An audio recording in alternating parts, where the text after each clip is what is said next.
These boys of summer have a lot to think about this fall as they near what could be their final battle of October. A memory or two about the way it used to be here on the shores of Lake Ontario. There was snow on the ground opening day, April 1977, and it wasn't until '85 that they played in the postseason. Yes, they'd had some October successes, but they just couldn't get to where they wanted to be. And where boys of summer want to be is in the Fall Classic. Guess what, folks? Here they are.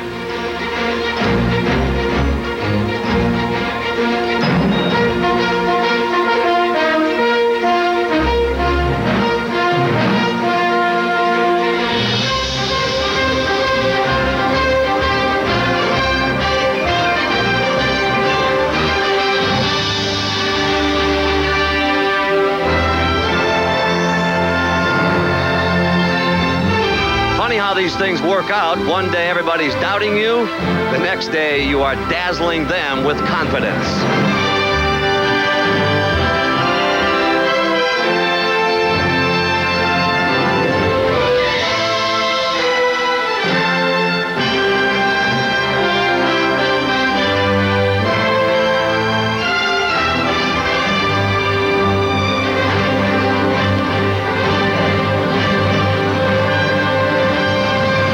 This night in Canada, America's most prized trophy could go to the Blue Jays. And if it does, you might hear them say, it's about time.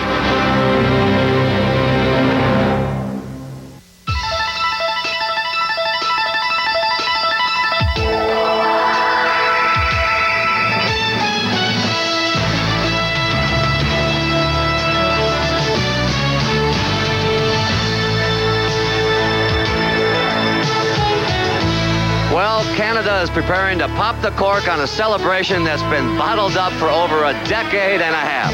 With their Blue Jays perched a game away from the World Series title, the good folks north of the border are bubbling over with confidence and pride. Tonight they look to their baseball team for a victory that transcends a game and even a championship. But the pressure is clearly on the Braves. If they win, the series moves back to Atlanta. A loss tags them with that old, you can't win the big ones label. And so how will you label tonight's emotions? Tears of joy or tears of sorrow? Give you the best ticket in the house as we bring you on into Skydome for Game 5 of this International Fall Classic. Hi again, everybody. I'm Pat O'Brien. Welcome to our CBS Sports continuing coverage of the 1992 World Series tonight. The Toronto Blue Jays are within one win of keeping this trophy. In fact, they've already picked out a spot to display it in their front office. So as we get right to work here, let's lay it right on the line for Atlanta. Only 5 teams have ever come back from a 3-1 deficit in a best-of-7 World Series. And earlier today, our Jim Cott spoke with Braves manager Bobby Cox about that. Well, you still have to play the game like a normal game, I think. You can't make too many quick hooks on pitchers or anything. You know, if they've got their good stuff, you got to let them go ahead and go with it. But we've got a full bullpen out there tonight. We may see some pitchers, but I think John Smoltz is strong enough to go ahead and carry us through at least 7 innings tonight. And our club has won more than 3 in a row before, so... You know, is actually the pressure's on Toronto now to hold the lead, and that's the way we felt against the Pirates. We were up 3-1, and they came back on us and darn near beat us, and that's what we need to do here. Last night's game, you had an opportunity to pinch hit for Jeff Blauser with Sid Bream on the bench. That thought ever enter your mind? Well, I've never hit for Jeff Blauser. Blauser is a legitimate hitter, and I love to see him up with men on base. He's one of the top hitters in our ball club, and, you know, lefty-righty, you go with that sometimes, but it doesn't make any difference. And Jeff hit the heck out of that ball. And I don't know, to this day, why Olerud was playing on the line right there. That was a game winner. And Jeff hit that ball well, and I've never pinch hit for Jeff. And our trophy, Jim Cott joins us now. Kitty, is he making the right moves in this series? Well, I think you can always look back at a manager's moves and say they were the wrong ones. It's dictated by how the players perform. I think the Braves pitching has gone unnoticed in this series opposed to Bobby Cox's move. Their pitching has been outstanding. I think it's been a base running mistake, Terry Pendleton in Game 3, and just a few breaks that have not gone their way opposed to Bobby Cox's moves. Well, tonight's pitchers, Kitty, are a pair of familiar foes, John Smoltz of the Braves and Jack Morris of the Blue Jays. They dueled each other in Game 7 of last year's World Series. Last year, Morris pitched for his hometown team, the Twins, and he shut out Atlanta for 10 innings to earn a World Series ring and the MVP trophy. In the offseason, Toronto acquired him to win the big ones for them, big ones like tonight's Game 5. Morris has already made his mark as the first 20-game winner in Toronto history, and now he could be the first player in nearly 4 decades to pitch and win the clincher in back-to-back World Series as he goes back-to-back. I talked to him earlier. Because of the success I've had, I became an instant hero. And, you know, it's something you relish because everybody wants to do good and everybody wants to have everybody like them. But unfortunately, when you don't quite do as well, even though the effort is still the same, the other side of the spectrum comes hitting you, and you got to deal with both of them. I don't think personally the effort's been any different, but the way the reaction has been different. I must say that he's awfully loose tonight. What about Jack Morris? Well, let me tell you about Jack Morris. He may look a little more hittable to the Braves hitters tonight than Juan Guzman or David Cone or the Toronto bullpen. But he has a way of games like this, and that's why they signed him. Even if he gives up 3 or 4 runs early, he'll come in and say, hitters, let's see how good you are. They may come back with 5 or 6. That's what he's meant to this ball club, and that's the way he has won 20 games for this team. Nobody they'd rather have on the mound in a clinching game than Jack Morris. His face on there. You know, if there's any pitcher the Braves want in this situation, a pressure situation, it's John Smoltz. He pitched well in Game 2, but the Braves bullpen came up short on John. Well, you're right. Last year's Game 7, John Smoltz's performance went unnoticed because he was overshadowed by Jack Morris, that 1-0 win in 10 innings. John Smoltz's postseason record is phenomenal, and like Jack Morris, Atlanta would like to have Smoltz on the line in a game like this, which is, in essence, their 7th game. I would bet they never made you carry your bags to the ballpark. We come back here, we'll discuss whether the Atlanta Braves can come back as Baseball 92 rolls on for all of North America here on CBS. CBS Sports coverage of Game 5 of the 1992 World Series is brought to you by Michelin, because so much is riding on your tires. Series, Coke and Major League Baseball will give $5,000 to build and renovate youth baseball fields through the Coca-Cola Homers for America program. Welcome back, and we looked it up. Cyanocida cristata. That's the textbook way to describe those bright blue crested birds, commonly called blue jays. Those of you who've been watching these flighty jays in this high-tech nest are in a festive mood tonight, and we talked about this great sense of anticipation with some of the players. We haven't had a real meeting or anything. Everybody seems to be really focused. They know what they have to do, and so we don't really need any big pep talk. But we'll talk a lot of trash before we come on the field. You're this far. Yeah, that's close. So we don't take anything for granted. Tough team over there. We're going to come at them. We don't really want to get on a plane. We're very confident. We're not as confident. We're not confident like we feel we just go out there and throw our gloves out there. But you know it's going to be a tough game because Smoltz is a tough pitcher. But the momentum's on our side. We're excited. We're pumped up. The fans are going to be pumped up. This place is going to be jumping, and we hope to get it done tonight. Joe also told me, he said, jump on my back, boys. We're going for a ride tonight. Of course, correlation has no effect on causation, but for whatever it's worth, we offer this statistic. The National League has never won a World Series game in a dome stadium. Last night's loss made it 0 for 10. This stat does not have meaning for Terry Pendleton of the Braves. He has suffered through each of those losses, and he's run out of hands on which to count them. I'm real disappointed right now because we haven't got, we haven't gotten that big ring. But my biggest focus tonight is just go out and win. We win tonight, and it sets it up for Saturday for us. So my biggest focus is tonight. I don't want to lose tonight. Believe me. Understated indeed. What about the Braves coming back tonight? Well, you think I'm crazy, right? But I think if the Braves can win Game 5 and go back to Atlanta, they're in pretty good shape because they have Steve Avery and Tom Glavine, 2 guys that could close the deal for them. They're not as bad off as you might think if they win tonight. I don't think you're crazy. Might be some Toronto fans who think you're crazy. Kitty, a sad note in baseball today. One of the immortals passed on. Red Barber, the man who called the first televised baseball game and the first televised World Series game. The old redhead was perched in the catbird seat for 33 years. He was indeed a broadcasting pioneer. Fred taught me to take the blinders off, not to concentrate on just baseball, because words were our tools. Words were weapons. Words were paintbrushes.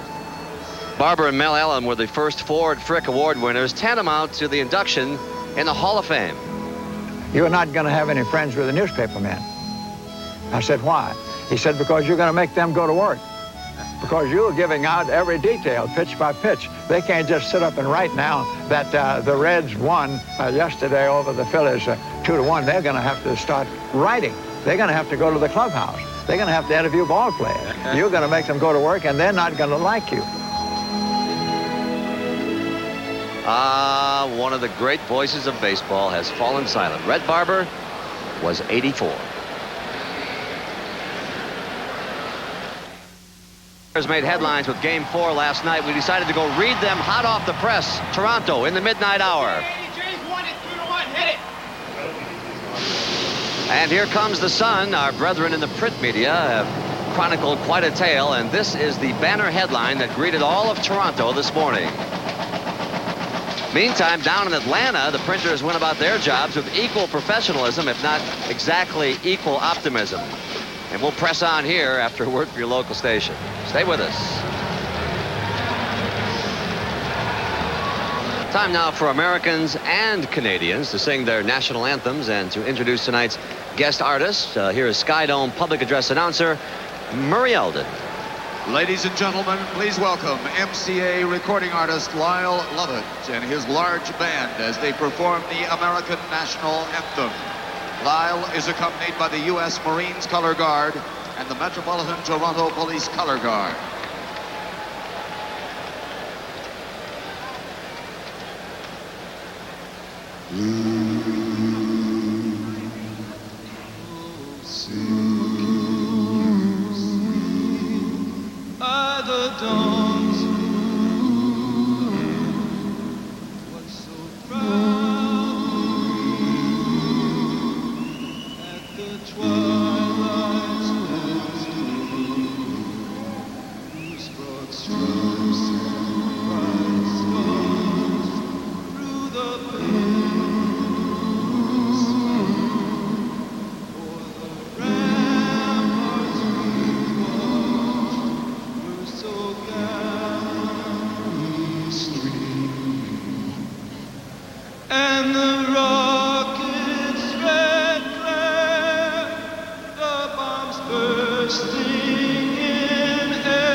Here to sing the Canadian national anthem is Canadian award-winning BMG recording artist Prairie Orstad.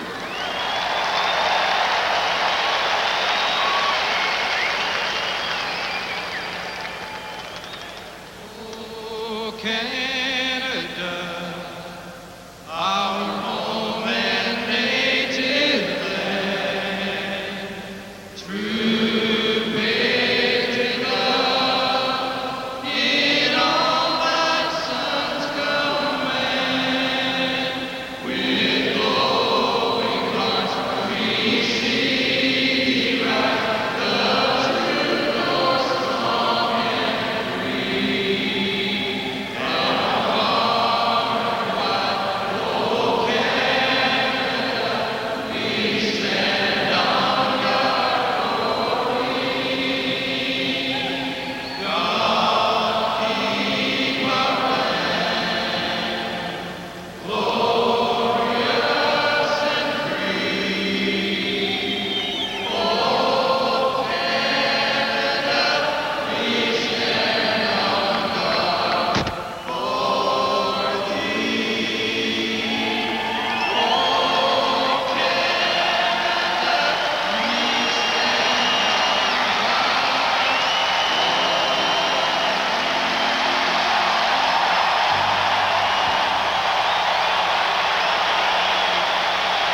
ready. Game 5 of the 1992 World Series is coming up here on CBS.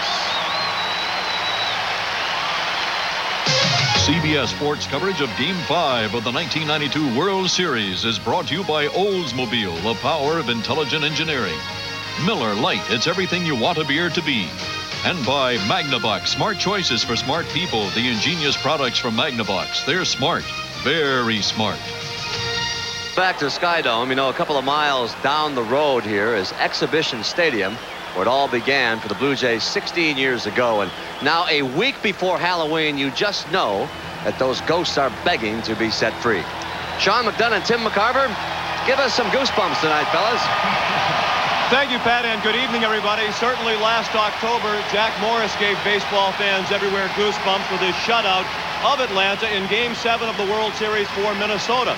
Well, tonight, as Toronto goes for its first ever World Championship, Morris tries to make history by becoming the first man to win the deciding game of consecutive World Series for two different teams.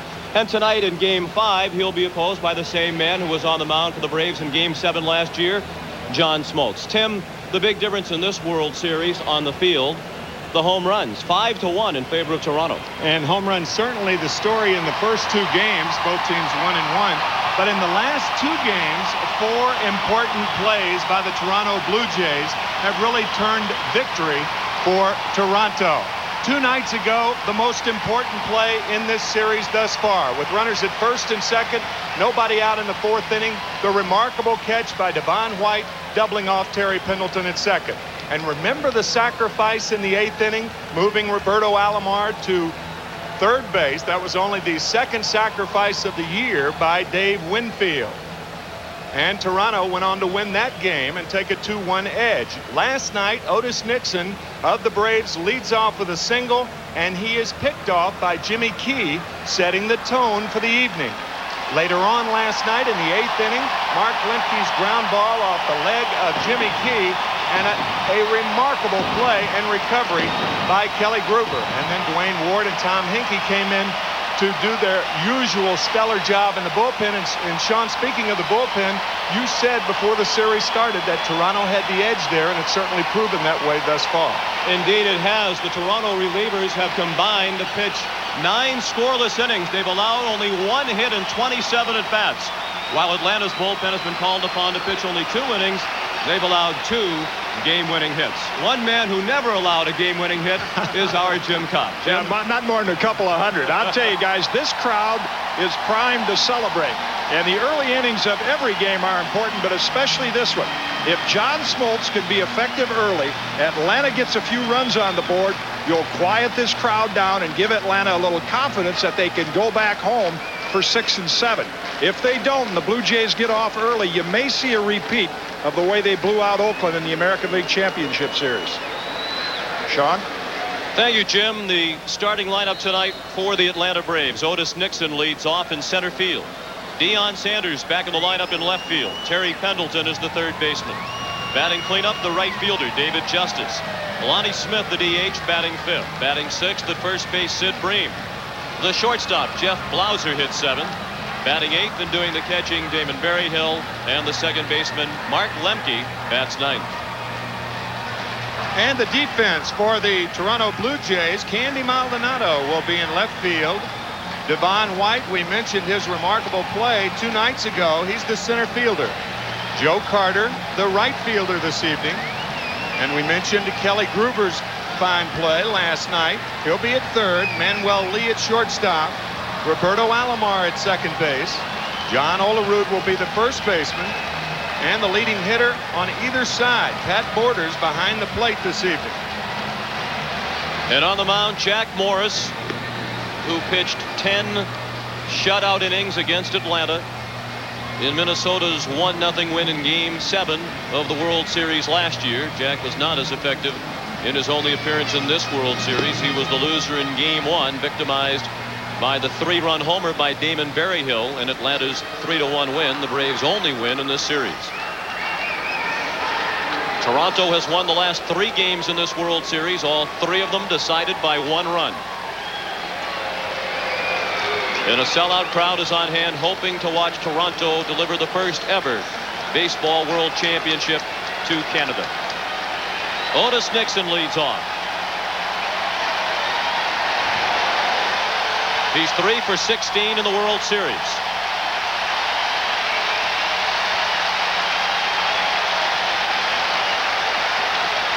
Kelly Gruber in front of the bag at third. Jack Morris with the first pitch of Game 5, slapped by Gruber at third. He was right on top of the line and still couldn't get it.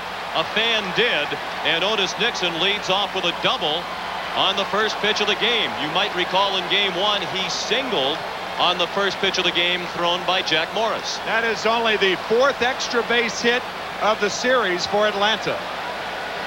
The umpires working this one. Bob Davidson of the National League behind the plate. John Shulock at first base. Jerry Crawford at second. Mike Riley at third. Joe West calls the plays along the left field line, and Dan Morrison in right. Now Deion Sanders, 4 for 7 in the World Series.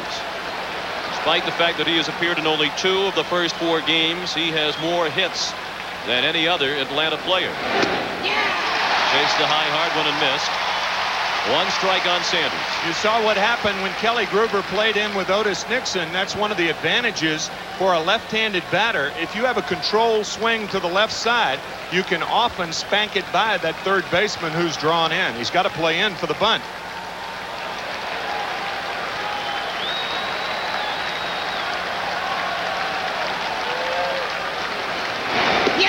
Off-speed pitch. Sanders fooled badly. 0-2. Bobby Cox. Watch the Kansas City Royals come from 3 games to 1 down to defeat his Toronto Blue Jays in the American League Championship Series in 1985. He's hoping his Braves can do it to the Toronto Blue Jays in the 1992 World Series. He also saw the Pittsburgh Pirates almost come back from a 3-1 deficit. Were it not for that remarkable 9th inning Francisco Cabrera hit last Wednesday.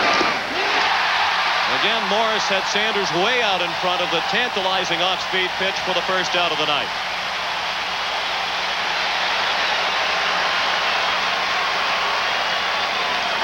One changeup, and now the split finger that goes down. And remember, Deion Sanders did not face Jack Morris in Game 1. He was not a starter. Ron Gant was.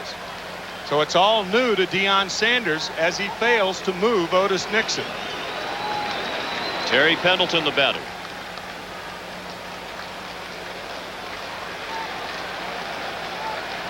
The Atlanta Braves have, throughout this series, they have had their leadoff batter on 10 times, including Nixon's double, and they have plated them 4 times. First pitch to Pendleton, a fastball for ball 1. Terry's hitting just 188. He's 3 for 16 in the series. Bobby Cox says the key members of his lineup are not slumping. It's a matter of the Toronto Blue Jays pitching very well. 1 ball and 1 strike.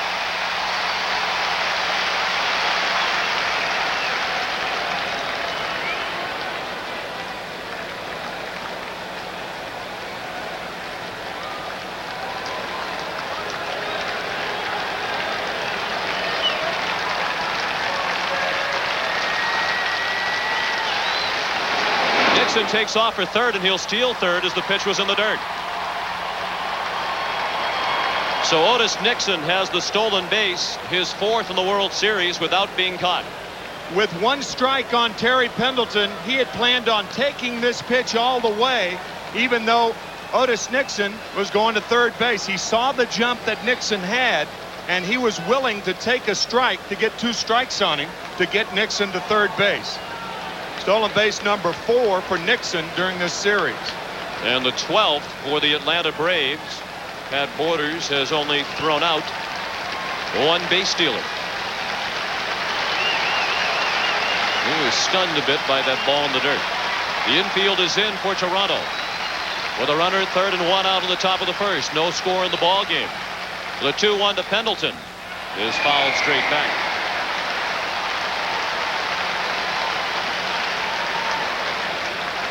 Jimmy Williams, the Atlanta third base coach.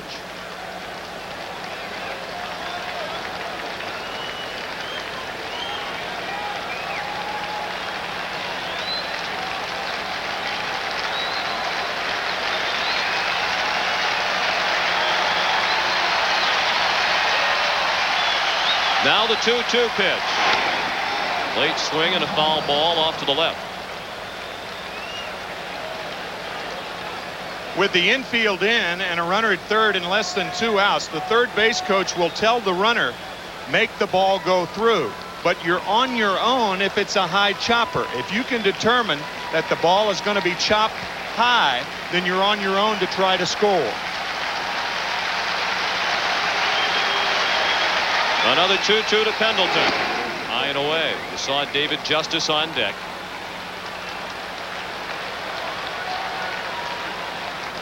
Pendleton without an RBI in the World Series. He was the leading hitter in baseball during the regular season with runners in scoring position. Now the payoff pitch. Slapped out of play.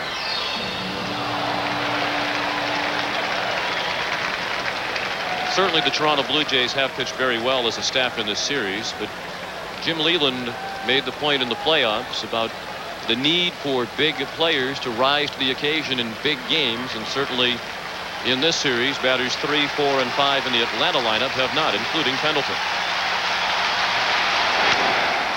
As a matter of fact, the 3, 4, and 5 batters for Atlanta have no extra base hits in this World Series. No series has ever had the combination 3, 4, and 5 hitters without an extra base hit. Not in 89 World Series. Another payoff pitch. Bounced down the line, fair ball, and the Braves take a 1-0 lead. Pendleton on his way to second, and he is there safely with the second double of the inning.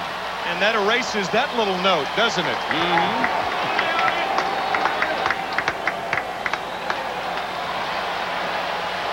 Otis Nixon's double was inside the third base line, and Terry Pendleton's is inside the first base line. Atlanta takes the lead early. First RBI in the World Series for Pendleton. And the first extra base hit from an Atlanta number 3, 4, or 5 hitter. Another man in scoring position, still only 1 out. The infield shift on for David Justice, who took ball 1 outside. The shortstop Manuel Lee pulled over to the right side of the infield. Justice 2 for 12 in the series.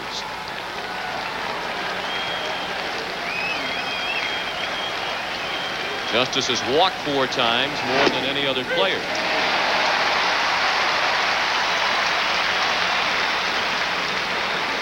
Look at the earned run average of Jack Morris in the first inning. So Jack has a tough time getting on track, and that has proven to be the case here in the first, with Pendleton at second and 1 out.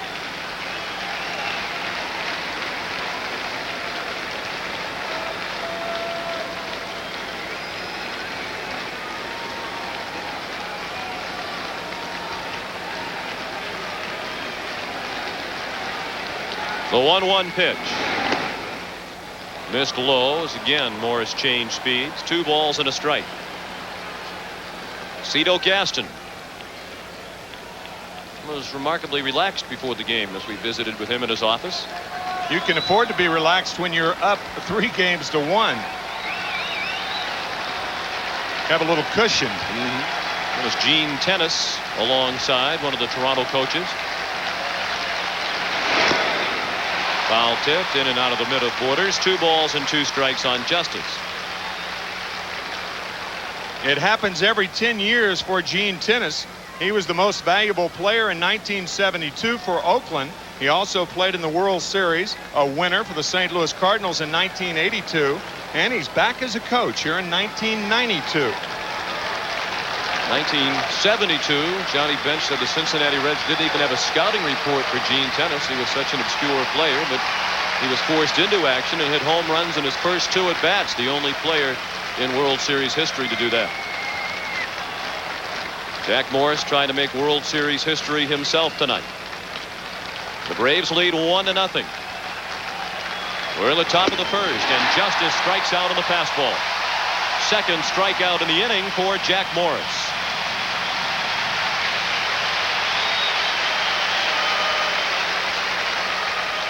This is a fastball over the outside part of the plate, and that's what happens to the hitters when you start looking for that splitter.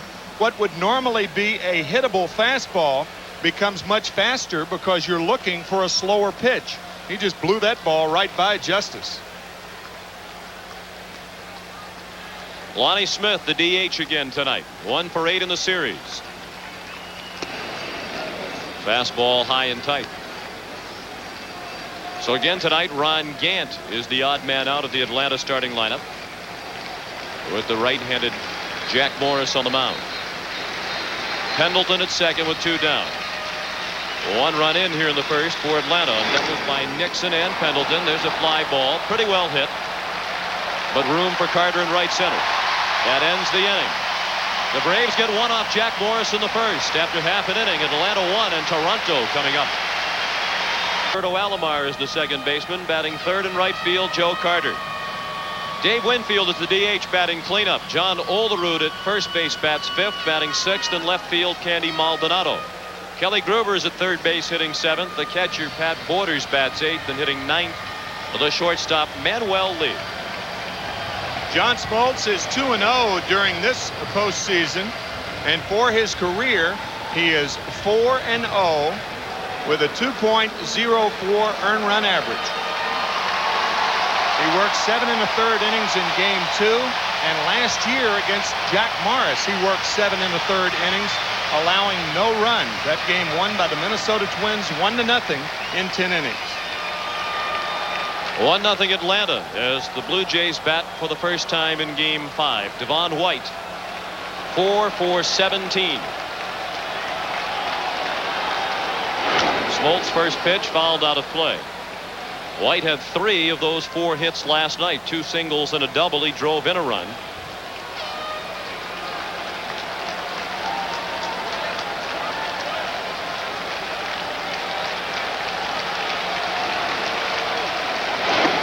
Off-speed pitch this time. Smoltz missed low, 1-1.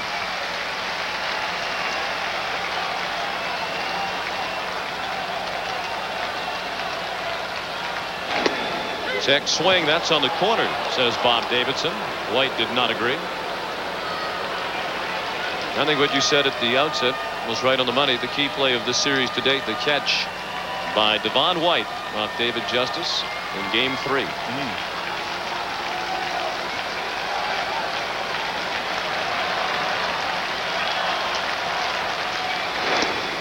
2 balls and 2 strikes. Smoltz with a perfect 4-0 record in postseason action. He's one of 8 pitchers in Major League history who are undefeated in postseason play with at least 4 wins. Lefty Gomez with the best record along those lines at 6-0.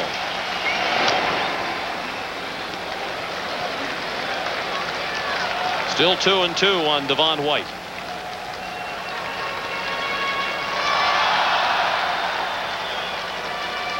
Smoltz just 25 years old. He's from Detroit.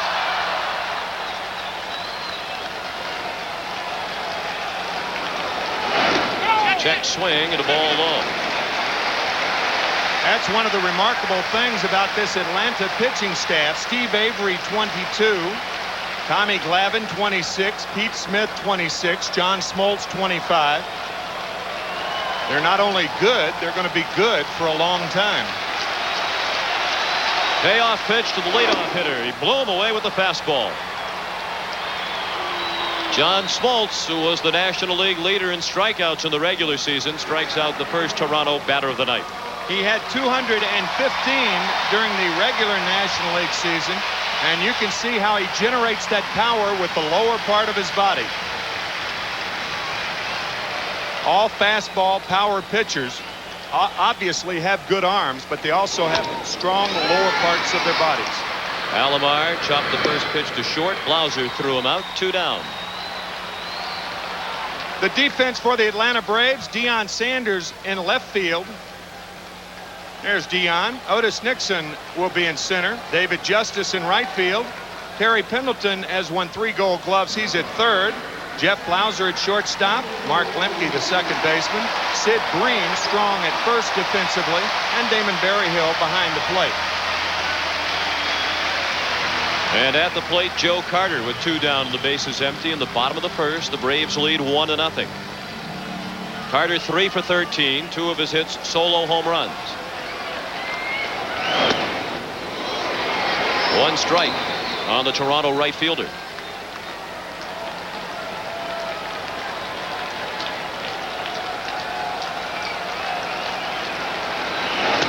One of the things that impresses you about Atlanta's young pitching staff as well is their athleticism. Glavin, an outstanding hockey player, an excellent fielder. Smoltz was an all-state basketball player in high school at Waverly High in Lansing, Michigan. He's a 4 handicap golfer. There's Glavin. Pitched well in defeat last night.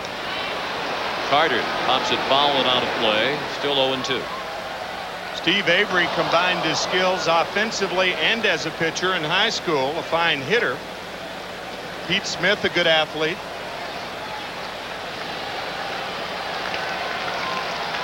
Matter of fact, Pete Smith tells the story of the only time in high school that Smith and Glavin pitched against each other, 2 highly touted prospects. They expected a pitcher's duel in the local area. The game wound up 7-6. They each claimed that they had a couple of hits against the other.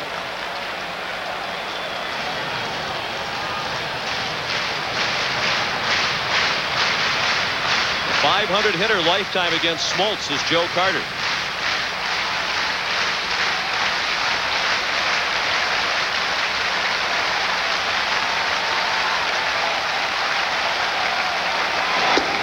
On the corner, strike 3. And Bob Davidson, the home plate umpire, has shown a rather liberal strike zone here in the first inning. After last night with Dan Morrison behind the plate, Jim Cott talking about how you had to throw the ball over the plate. Well, a more liberal Bob Davidson behind the plate tonight.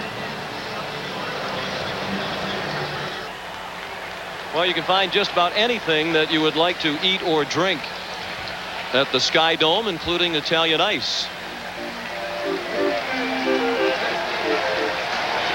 Atlanta batting in the second. With a 1-0 lead, a late swing for strike 1 by Sid Bream. Bream back in the lineup tonight and 3 for 8 in the series. He'll be followed by Jeff Blauser and Damon Berryhill. Atlanta scored a run off Jack Morris in the first on doubles by Otis Nixon and Terry Pendleton.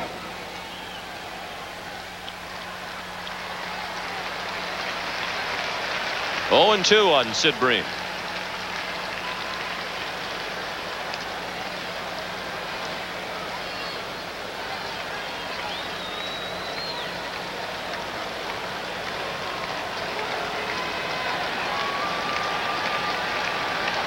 Saw that banner in the background. God used a Blue Jay to unite Canada.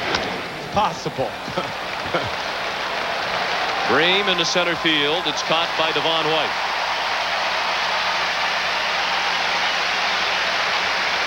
Oh, that is a great banner right there. We've seen a lot of them both here at the Sky Dome and also in Atlanta. All 10 provinces and 2 territories are watching in tonight. You can bet on that. Jeff Blauser, the batter. Popped out of play. 1 strike on the Atlanta shortstop, who's only 2 for 15 in the series. But despite those numbers, Bobby Cox says he never pondered pinch hitting for Jeff Blauser in the 8th inning of last night's ball game when he grounded out for the final out of the inning with 2 men in scoring position and with the Braves trailing 2-1. He says, I've never hit for Jeff Blauser. One of the interesting things about that at bat, he grounded out to John Olerud. Bobby Cox was saying, what was Olerud doing on the line? Cito Gaston saying because Olerud is a left-handed thrower and the glove is toward the hole, he favors the line. And there's John Olerud. By the way, that was the first time that Jeff Blauser grounded out in 3 months to first base. 3 months. So he does not hit a lot of balls on the ground to the right side. 2-2 on Blauser. Damon Berryhill on deck. 1 out in the top of the second. 1-0 Atlanta.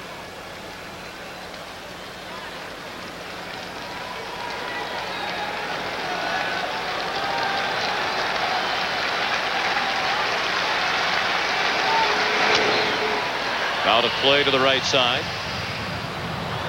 Not only is Jack Morris attempting to become the first pitcher in World Series history to win the final game of 2 consecutive series with 2 different teams, he is also trying to become the first pitcher in history to win a World Series game with 3 different teams.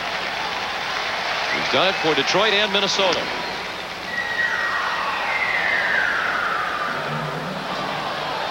Allie Reynolds, the last to win 2 consecutive clinchers. He did it in 1952 and 1953 for the Yankees. Lefty Gomez, you mentioned him earlier, 6-0 in World Series play. He did it for the Yankees in 36 and 7, and Art Neff in 21 and 22. Nobody's ever done it for 2 different teams in consecutive years.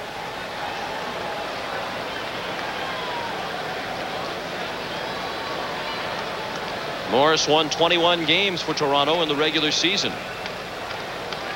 And he won the MVP honors last year in the World Series with the Twins.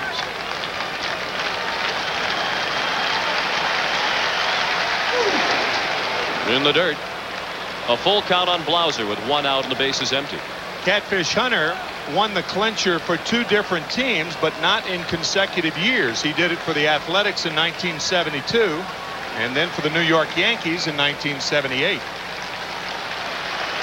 Well, it's good that you said that, because people watching tonight might have been thinking, wait a minute, what about Catfish Hunter? But it wasn't in consecutive years. Blauser strikes out. 2 outs in the second, 3 strikeouts in the ball game for Jack Morris.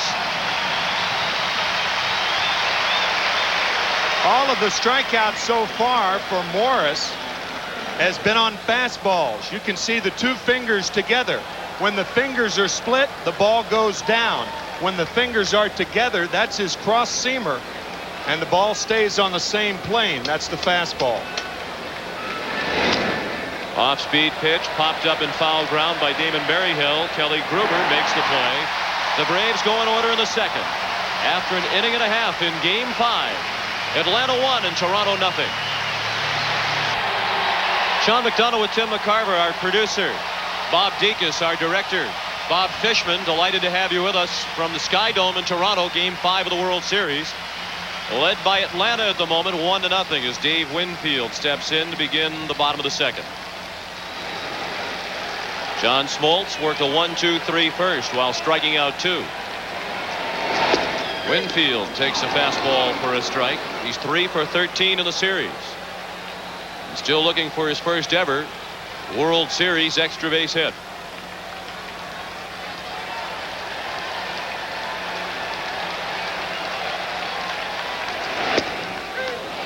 Oh, and 2. Winfield and Olerud and Maldonado coming up for Toronto in the second.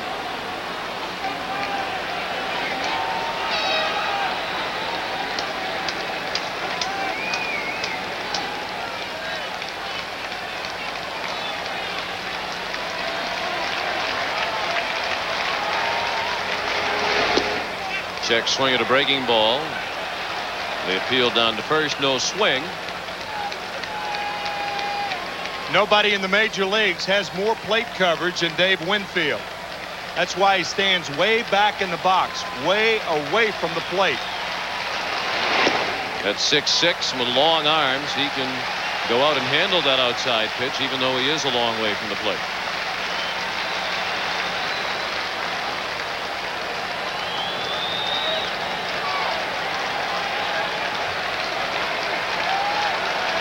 Now the 2-2 pitch.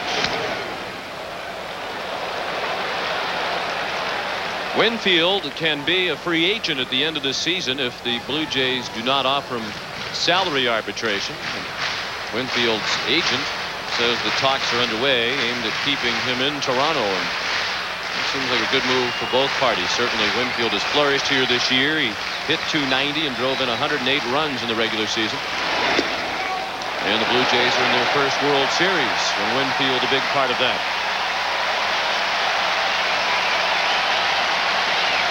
The full count now as Smoltz works to Winfield.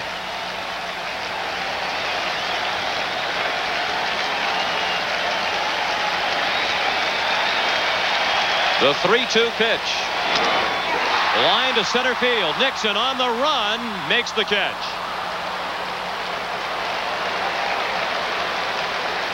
Winfield hit it hard, but Nixon runs well, and he was able to track it down in front of the warning track.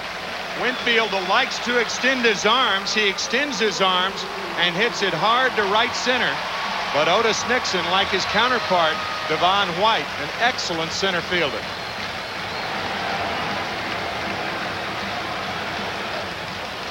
Now John Olerud.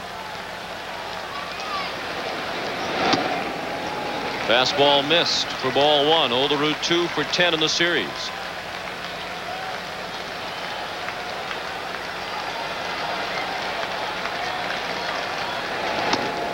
Both of John Olerud's hits came last night. He had a pair of singles in going 2 for 3 after starting the World Series. 0 for 8.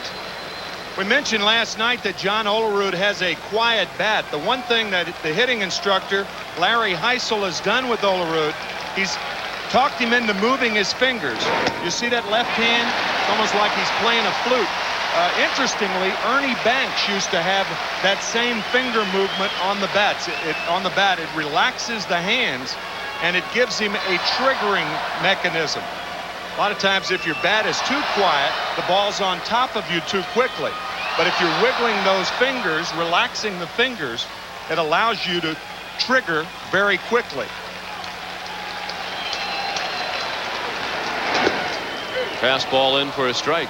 And interestingly, Ernie Banks is in attendance at the World Series. He spent about a half an hour chatting with Cito Gaston after Game 3 here at the Sky Dome on Tuesday night. 3-1 pitch, and now the count is full.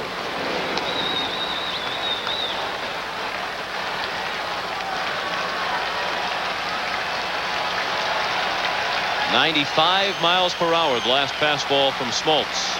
Now is 3-2. Soft line drive, and that drops in center field.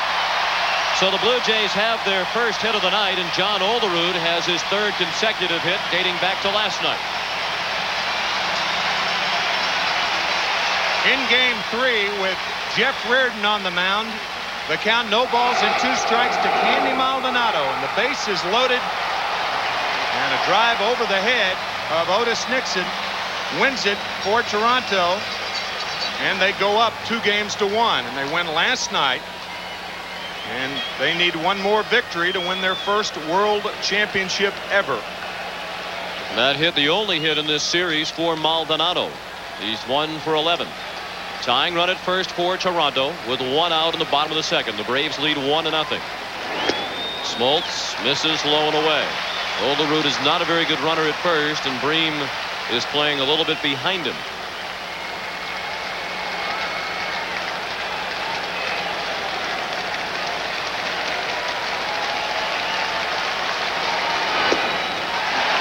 Again, Smoltz misses low and away. 2-0.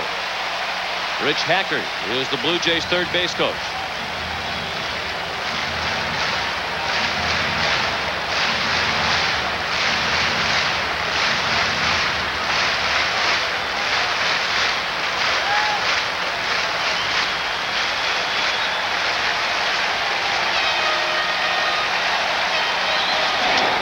Late swing and a foul ball out of play to the right.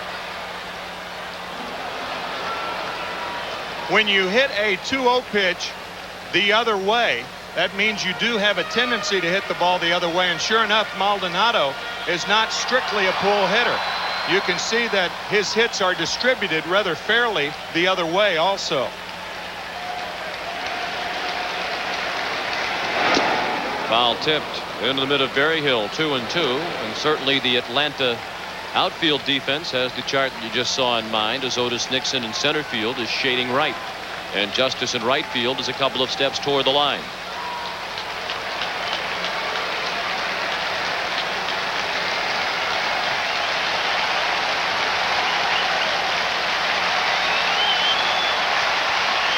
The 2-2 from Smoltz. Fastball, and Maldonado laid off it.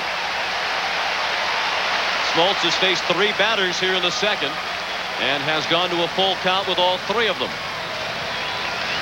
Well, you have a strikeout pitcher in John Smoltz, a strikeout hitter in Maldonado, a slow runner at first.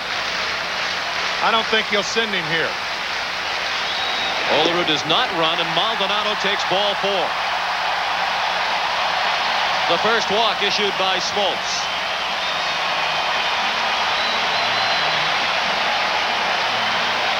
First and second with 1 out.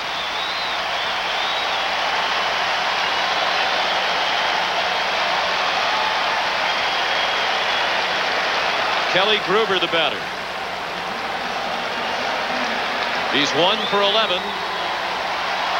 His 1 hit, the big home run in Game 3 off Steve Avery. And he was one of the heroes last night in Game 4. He walked leading off the 7th and scored the run that proved to be the difference in the ball game. Suffered that cut that you saw on his chin while scoring the winning run, sliding head first into home. He was dazed for a while. He didn't remember the play made in the field the next inning on the ball hit by Lemke. He checked his swing. No swing, says American League umpire John Shulock down at first.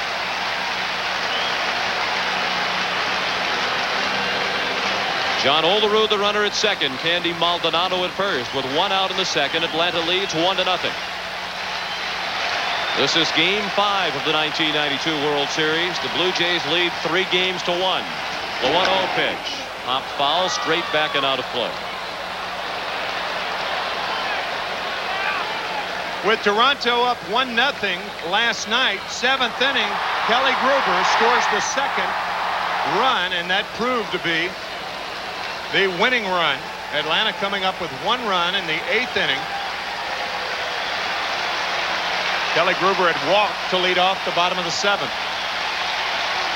Throw to second. Safe, and just barely is John Olerud. Lemke moved in behind Olerud undetected, and if the throw were a bit better, they had him. Bit better meaning down. That throw was high like a lot of Smoltz's pitches. Had that throw been down, Lemke would have applied the tag. You see how far he had to go, and that allowed Olerud to get back in safely.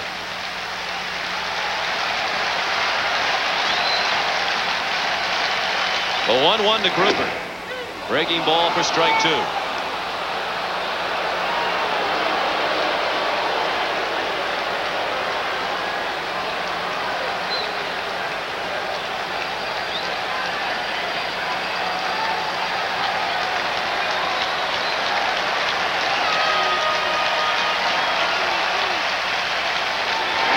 Struck him out with the breaking ball. That's the second out of the inning and the 3rd strikeout already for John Smoltz. He started Gruber off with a slider, and he finishes him off with the slider. You folks at home may be able to tell the slider from the curveball. John Smoltz's slider will break parallel to the ground. The curveball breaks down to the ground. So you in your living room or wherever you're watching this game. Watch Pat Porter sting one deep down the left field line. It is off the wall, a fair ball. Olerud has scored. Maldonado stopped at third. Another hit for Pat Porters. He's 6 for 13 in the series, and the Blue Jays have tied the game at 1.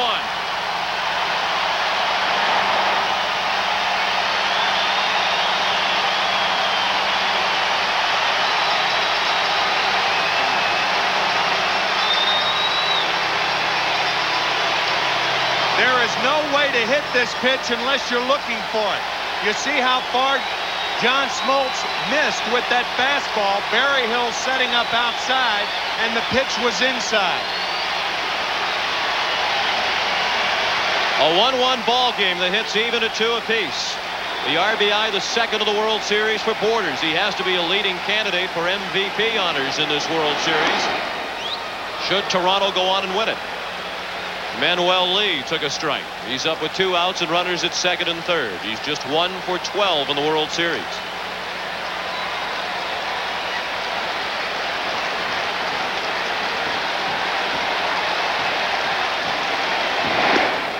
The ball low.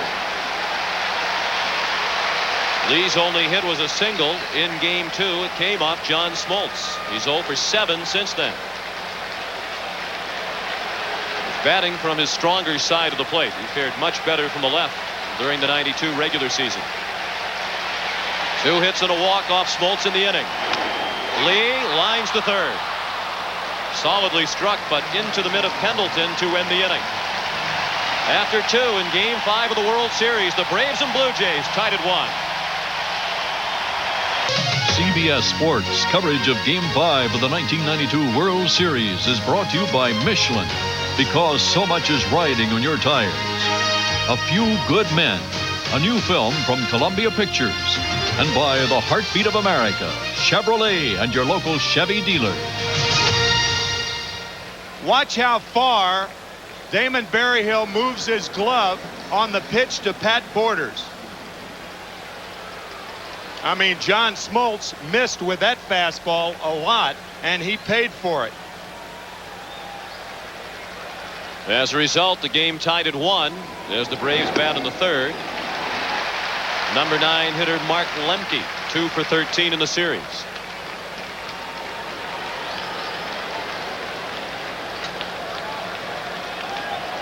Lemke drove in a run last night with the ground out. Ball hit off the leg of Jimmy Key that was fielded by Gruber. A play that Kelly Gruber doesn't remember. Lemke and the Braves remember it all too well. Morris will face Lemke, then Nixon and Sanders. That's up the middle. Lee couldn't glove it. And Mark Lemke has his 3rd hit of the World Series. Morris had retired 5 in a row prior to that base hit. Bobby Cox says, my hitters are hitting the ball just as well as the Blue Jay hitters. We just can't seem to find any holes. Maybe things have turned around for the Braves. The line drive by Manuel Lee with 2 runners in scoring position right at Terry Pendleton, and now Mark Lemke finds a hole. Otis Nixon lined a double along the left field line on the first pitch of the night, thrown by Morris, and he scored the Atlanta run in the first inning. After stealing third, he came in on a double down the right field line by Terry Pendleton. Lemke not much of a threat to run. Otis Nixon from Evergreen, North Carolina, and there is the sign that was erected last Saturday in his honor. 650 people. You gotta love it. Jimmy Williams threw the monologue for Otis Nixon with his hand over his mouth, making sure apparently that there are no lip readers in the Toronto dugout.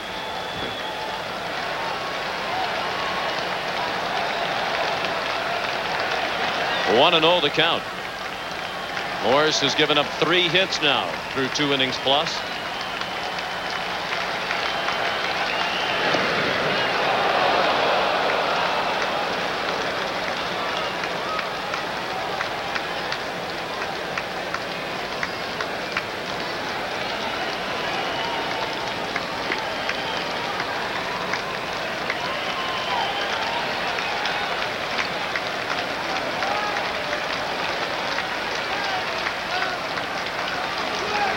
Pitch. Nixon popped up a bunt. It's on the screen.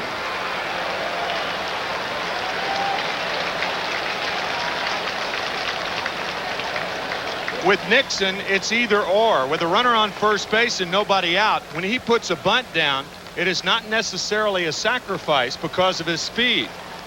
I think he tried to take that one with him, bunting it to the right side of the infield, taking advantage of John Olerud holding Lemke on at first base. See if he does it again. He does turn to bunt. Took a fastball inside for ball 2, 2-1.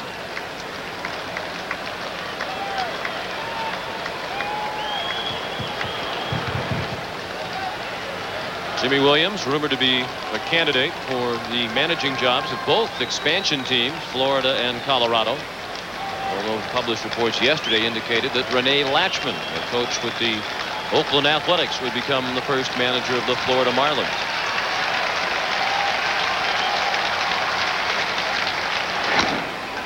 To short. Lee has to go to first to get Nixon by running step. That's the first out of the inning. Lemke to second, and here's Jim Cotton. Well, it's apparent that the Braves are trying to follow Bobby Cox's advice. I asked him, your hitters have now seen Jack Morris 5 games in the postseason.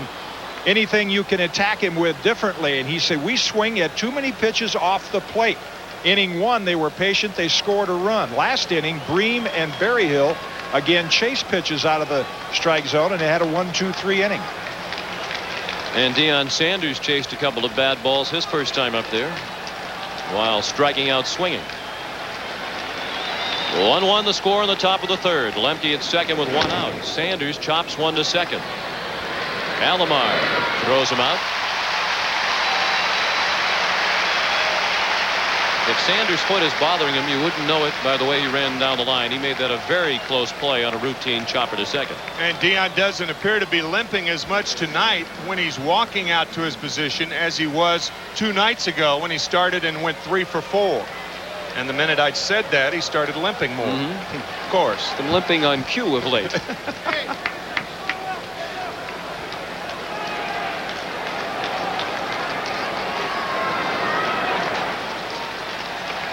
Two down, a runner at third. The Braves trying to reclaim the lead in the third inning. Terry Pendleton drove in the Atlanta run with a double down the right field line in the first inning. Off speed and high, 1-0 on the Atlanta third baseman.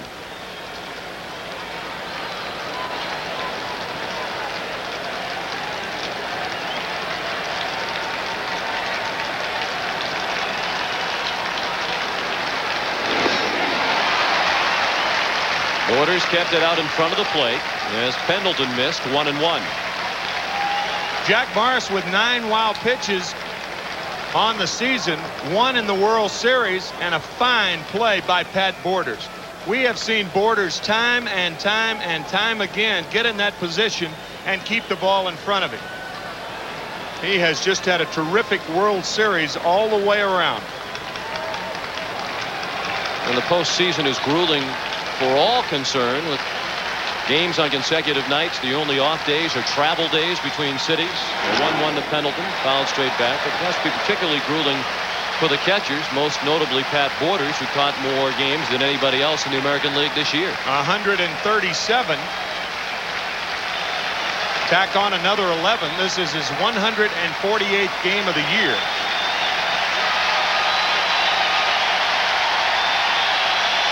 The crowd hoping for the strikeout. Pendleton just did get a piece of it to stay alive at 1-2.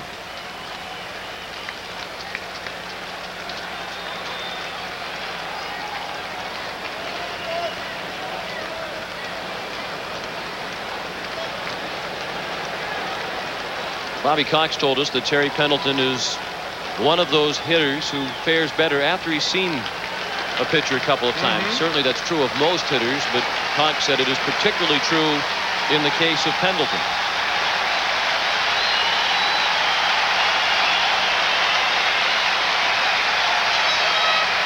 Lemke at third and 2 down. 1-1 the score in the third. Another 1-2 pitch. He struck him out. Pendleton got a piece of it. Borders able to squeeze it for the final out of the inning. We'll return to Sky Dome after this word from your local station. The Toronto Blue Jays with a win tonight will wrap up the 1992 World Championship of Baseball. 1-1 the score in the third. Devon White fouled the first pitch away. Pretty good room service. I'd like a baseball game tonight, please. They have one. Those suites in the Sky Dome Hotel overlooking the playing field are going for $1,000 a night during the World Series. And they're jammed, as you can see. Of course, if you invite in 100 friends, all of a sudden it's not that expensive per person. $10 a pop. Not bad. Very good, Tim. I'll tell you, $10 is all it costs to close the roof here at Sky Dome. Can you imagine that? It takes 20 minutes and it costs $10 to close this roof or open it. $10, what a deal. 10 in each direction. That's $10 Canadian. With 20%, it's $8 American. It's unbelievable. What a deal. A fun Sky Dome fact here in the third inning. 1-2 now on White. Smoltz struck him out his first time up. Smoltz facing the top of the order of White, then Alomar and Carter.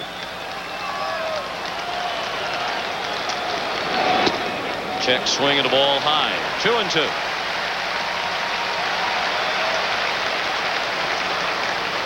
You think after the great catch a couple of nights ago in Game 3, Devon White would get more respect, but Dave Winfield has taken to calling him crash test dummy as a result of the accident in which he was a part. Smoltz chasing after the ball because they're going to appeal here to see if it was a swing. He wants Bob Davidson to appeal. Third base umpire Mike Riley has yet to call anything. Well, Bob Davidson is hollering in at the Atlanta dugout. Finally, he did point down to Mike Riley, and Mike Riley said no swing. And John Smoltz didn't want the ball to roll into the dugout. That was very close to a swing. The one thing you don't want to do as a runner, you don't know how far it's going to go away from the catcher, so you don't want to break toward first, because then the chances of you getting the call are slim. He looked like he could have gone around on that swing, however. From 0-2 to 3-2. White with a high fly ball, medium range center field, Otis Nixon. 1 out in the third. We understand that former baseball commissioner Fay Vincent underwent 4 hours of back surgery today, and that he's doing well, and all of us at CBS want to extend our best wishes to Fay Vincent.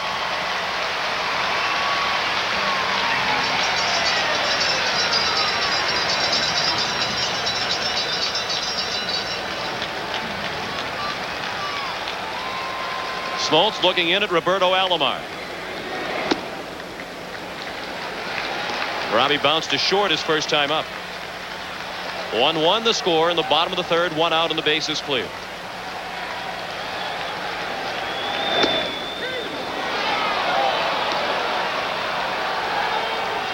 I mentioned last night that Roberto Alomar lives in that Sky Dome hotel that we saw a moment ago, and the manager of the hotel says we consider Robbie a member of our family. Must be a little bit more difficult for him to get around his Toronto home with all those people up at Sky Dome tonight. Robbie Alomar does not consider Bob Davidson, however, a member of his family. He's complaining about that pitch inside, and you rarely see Alomar complain this much. That was a close pitch right there. Before that fastball from Smoltz outside on a strikeout earlier, but that pitch could have had the corner. And Bob Davidson, to his everlasting credit, admitted that he missed the call on the catch by Devon White, the tag at second base that would have been the completion of the triple play. More umpires admitted their mistakes, there would be fewer prolonged arguments on the field. They don't make many, that's for sure. And the count is full now.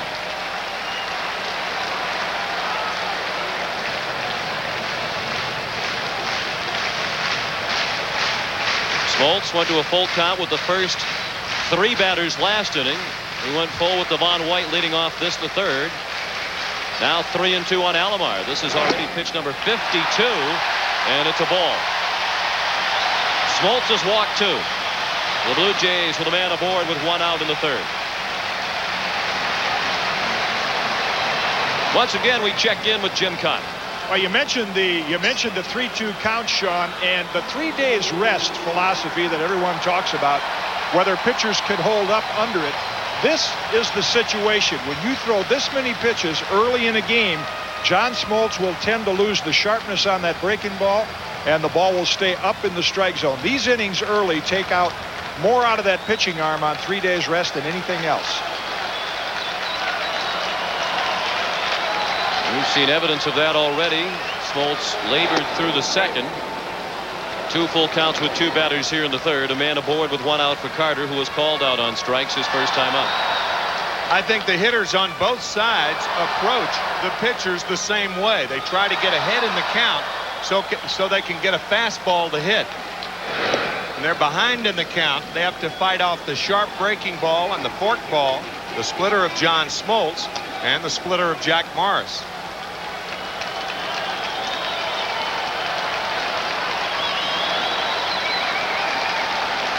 Alomar stole 49 bases during the regular season. He'll retreat to first as the fly ball to right is handled by Justice. 2 away. Well, Bobby Cox told Jim Cott on our pregame show with Pat O'Brien that he won't hesitate to use everybody out there in the bullpen tonight. This is a must-win situation, obviously. And he said he thought that Steve Avery was the only pitcher he would not use, and even that was a slim possibility. Certainly wouldn't expect to see Tom Glavine out there as well. No, his start last night. Tom Avery, if the Braves win tonight, Tom Avery, or I beg your pardon, Steve Avery. Tom Avery, a relative of Bill Wakefield. But Steve not Avery pitching on Saturday night, right? You saw that quick move to first base. John Smoltz gets the ball to the plate very, very quickly. It's tough to run on him, even though he is a right-handed pitcher. I knew you were going to do that. Felt that coming. First pitch to Winfield is a ball. Dave lined to deep center his first time up.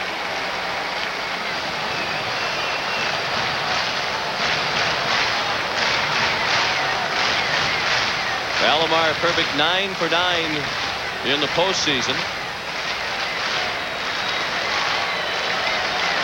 7 for 7 in postseason play this year, including 2 for 2 in the 1992 World Series. And he is approaching the record of Ron Gant. Of course, Gant's record is still intact. He's a perfect 11 for 11, but not in the lineup tonight. 1-1 the score with 2 down in the bottom of the third.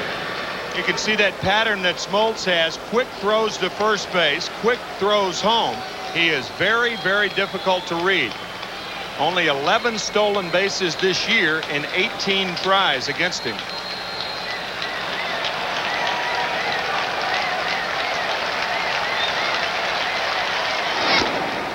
Chop to third. Pendleton, the short way to Lemke to force Alomar and end the inning. We've played 3 in game 4. This game summary is sponsored by Budweiser. The Braves scored first in the first inning. Otis Nixon doubled and Terry Pendleton doubled him in. The Toronto run in the second inning. John Olerud a single, Candy Maldonado a walk, and Pat Borders the double that knocked in Olerud. So it's 1-1 as we go to the fourth. And David Justice looked at ball 1. He struck out swinging back in the first. He'll be followed by Lonnie Smith and Sid Bream. I'll tell you, if the Braves can hang on long enough, David Justice is going to get his hits. He has been swinging the bat very well, just missing a lot of pitches. The shift on again. 3 infielders on the right. That's deep to right. No shift will take care of that one. Nearly into the second deck for David Justice. His first home run of the World Series, and Atlanta is back on top 2-1.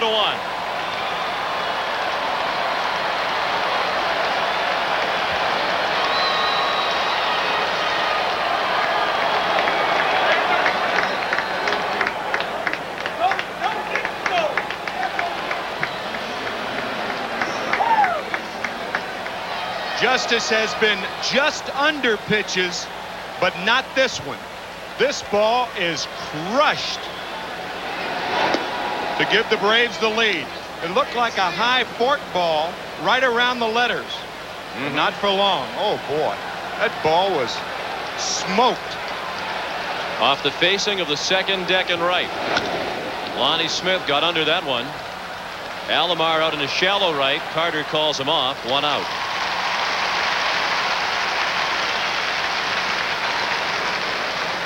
Justice had 2 home runs in the league championship series against Pittsburgh. You mentioned that Bobby Cox had pointed out he was just missing, getting under them. We got all of that. So the Braves lead for the second time. They've led 1-0 and 2-1. And with 1 out and the bases empty in the fourth, Sid Bream stands in. He was out on the fly ball to center, leading off the second. How close has this series been? Neither team has enjoyed a lead of more than 2 runs at any time in this series. Morris and the Jays lost the first game of the series 3-1. The other 3 games, 1-run decisions.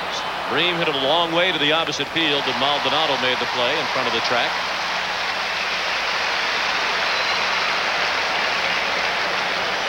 The 2 pitches to David Justice. The first pitch, a splitter low. And the second pitch gives the Braves the lead.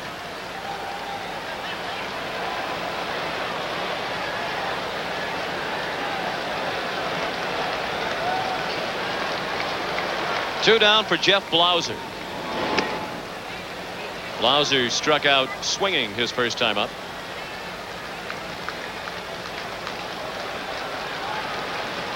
This is, by the way, only the second time in the last 75 years that a World Series has lasted 4 full games plus without either team ever having a lead of more than 2 runs.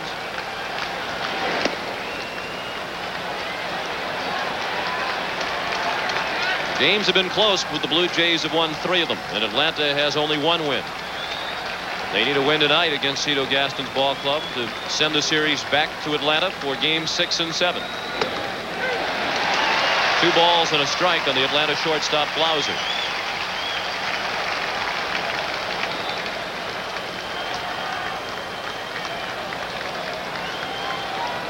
The Justice homer, only the second for Atlanta in the World Series. Toronto has hit 5.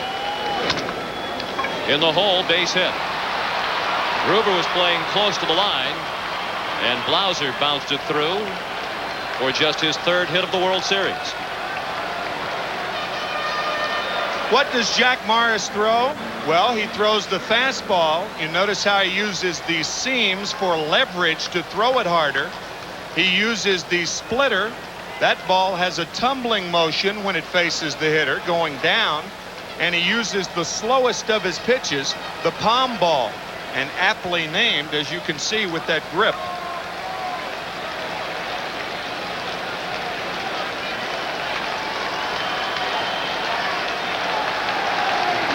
Blauser takes off on the first pitch to Berryhill. Borders throw. Got it.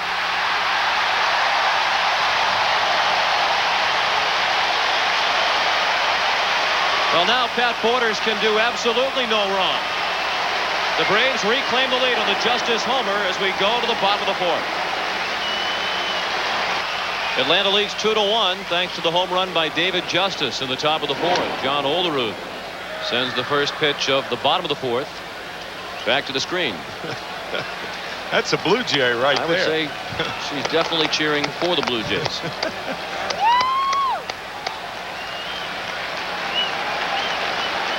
Olerud, then Maldonado and Gruber. John Olerud has another hit. That's his 4th consecutive hit. He singled and scored the Toronto run back in the 2nd. That's the 3rd hit in the ball game for the Blue Jays.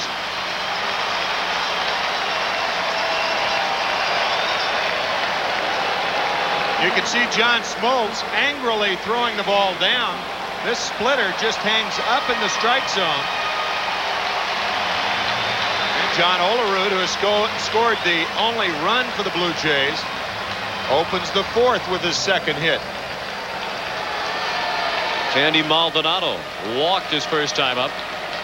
That moved Olerud to 2nd. Olerud scored on a double by Borders. 1-0 on Maldonado.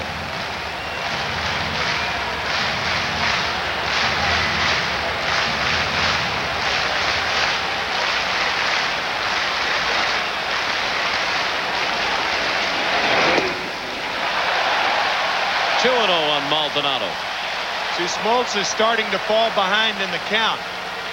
In game 1, he was throwing first pitch strikes, or his first start. That was game 2. First pitch strikes, and tonight he is falling behind in the count. And as Jim Cott suggested, it could be because of his pitch count. Down the right field line, slicing toward the pole. It is a foul ball.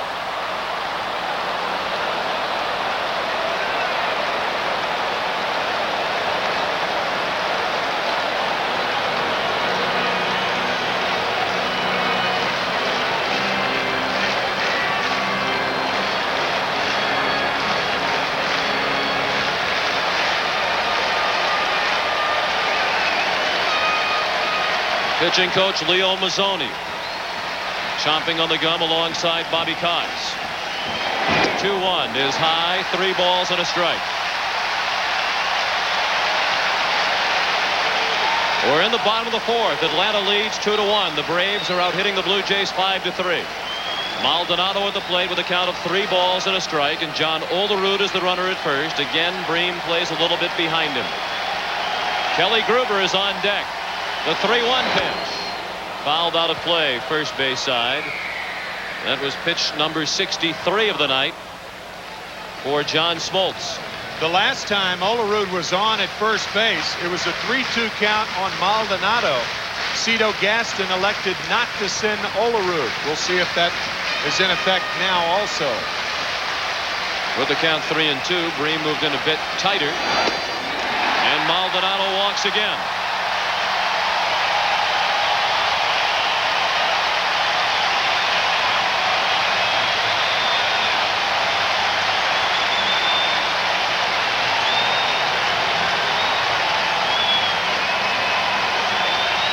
Sid Bream, Damon Berryhill, Terry Pendleton, all at the mound. Lemke and Blauser will join them as well. They are trying to determine what to do on a bunt should Kelly Gruber lay one down. I think when you have a 1-run lead, what you try to do in this situation is make sure you get the 1 out, even at the expense of bunting the runners over at second and third. If you mess up the bunt play, that's going to lead to the big inning. You still have a 1-run lead. So I think Atlanta will be conservative in this bunting situation if Kelly Gruber indeed bunts. You would think that would be the play with the problems that Gruber has had. He's 1 for 12 in the series, including a strikeout tonight. He got a piece of the pitch and fouled it off. Home plate umpire Bob Davidson checked quickly with Gruber to make sure he was okay. Yeah, I think Bob may have thought that Kelly was hit on the hand. But of course, if you bunt the ball and you hit on the hand, it's a strike if it's bunted foul.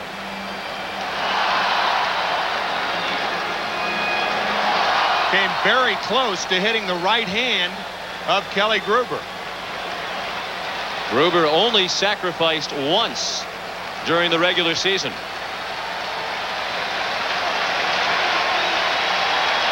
He also had a sacrifice in the American League Championship Series. The 0-1, no sign of a bunt. It's a ball low and away. Well, you have the hottest hitter on either club on deck. But if the bunt were successful and you're Bobby Cox, would you walk Borders to get to Manny Lee, who hit the ball hard the last time up? I think the answer to that question is yes. I don't know. I'm not too sure.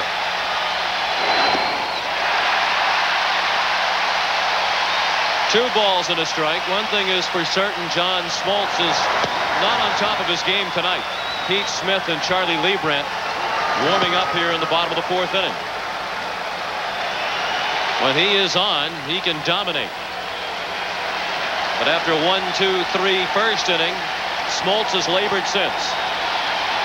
2 men on, nobody out. The 2-1 pitch is popped up. Berryhill back to the screen. Without a play. Our cameraman had a play, as you might have heard. There's George, our cameraman, who takes all those terrific shots. He got a ball out of that. All right, George. All right. World Series ball. Now, George, be honest, did you catch it? No. Picked it up off the ground. Sure he did. He was ducking like I'd be if I were in that position. Believe us, we know. Yes, sir. Now the 2-2 pitch. Breaking ball hit high in the air and deep to left field. Sanders on the warning track makes the catch.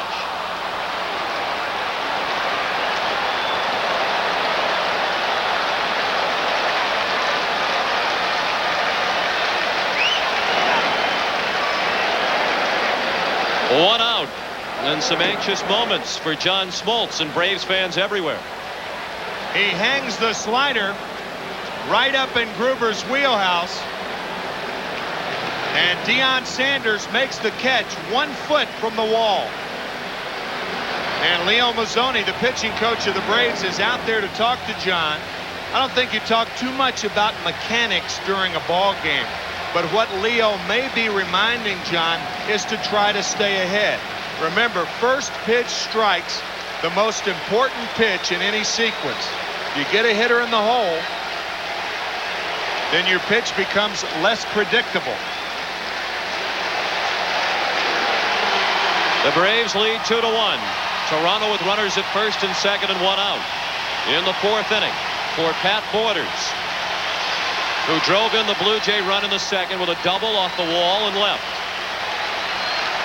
It was his 6th hit in the 1992 World Series. He has now hit safely in all 11 of his games in the postseason this year, and in 13 straight postseason games dating back to last year.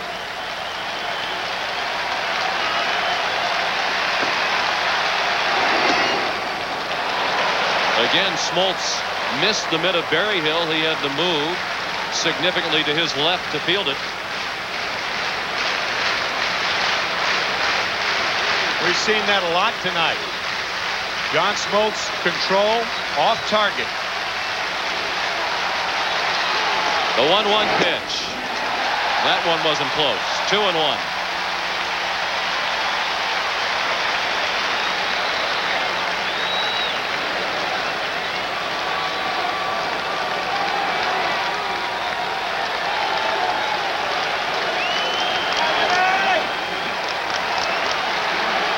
The view from the sky deck. That's the 500 level here at Skydome. Borders off the end of the bat and foul. 2-2.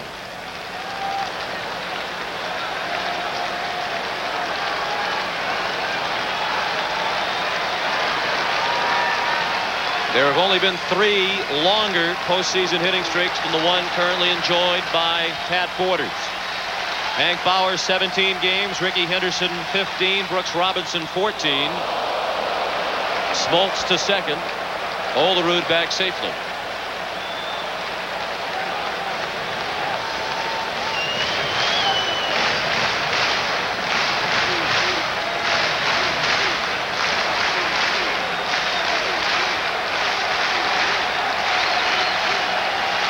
The 2-2 pitch. Through the middle, base hit. Olerud does not run very well. He's being waved in. Nixon's throw offline. 2-2 the score.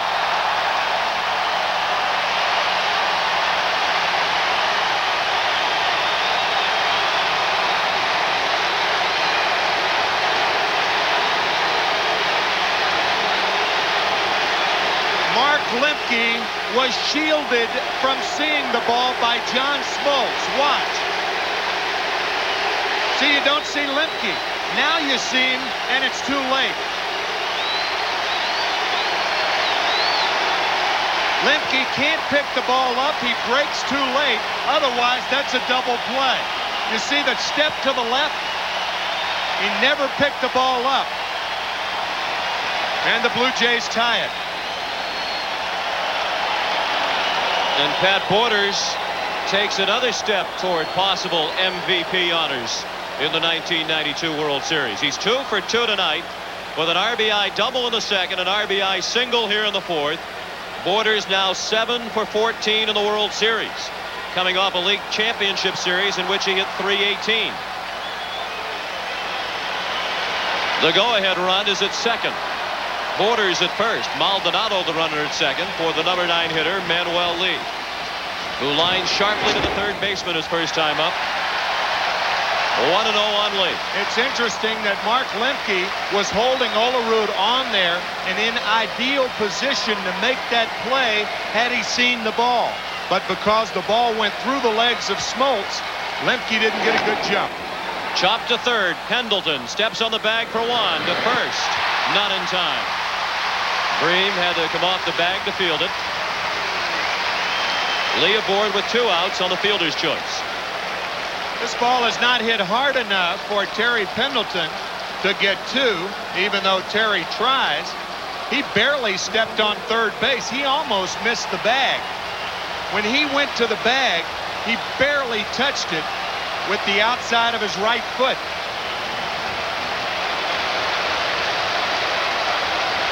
I mean, that is very close. He almost missed the bag if he touched it. Looked like he did with the toe. With just barely. Close. Good thing he's a size 9. Devon White. Instead of a size 7. I'll tell you, he is very close to missing the bag right there.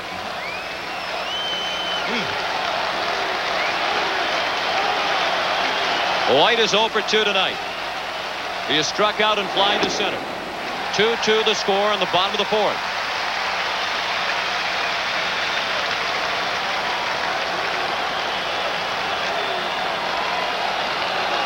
Smoltz has given up 4 hits tonight. He has walked 3.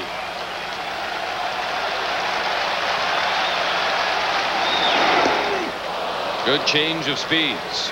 White out in front of it. 1 ball and 2 strikes.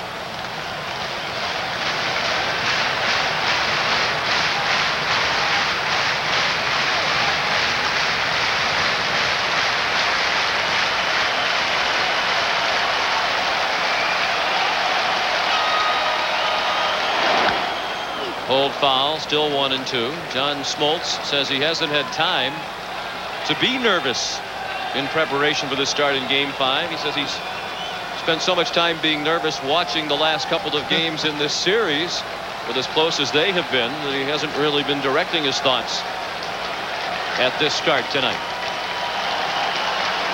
Maldonado at second. Porter's at second, rather, and Lee at first. Maldonado was erased at third on the force out. And now the 1-2. Check swing. Did he swing? Yes, says Mike Riley. That ends the inning. It's the 4th strikeout of the night for John Smoltz. 6. Gets the sign. 2 strikes and a ball to Mitchell with 2 away in the top of this 9th inning. Larson looks in. Here comes the pitch. Strike 3. A no-hitter. A perfect game for John Larson. The called 3rd strike on Dale Mitchell. Capped Don Larson's perfect game performance. Game 5, 1956. Yogi Berra was the catcher. The Atlanta catcher, Damon Berryhill, at the plate. He fouled out to the third baseman, Kelly Gruber, his first time up. He's the first batter of the 5th inning in a 2-2 game. Yogi Berra, of course, number 8. The New York Yankees have 2 number 8s retired. Bill Dickey was number 8, and Yogi Berra was number 8.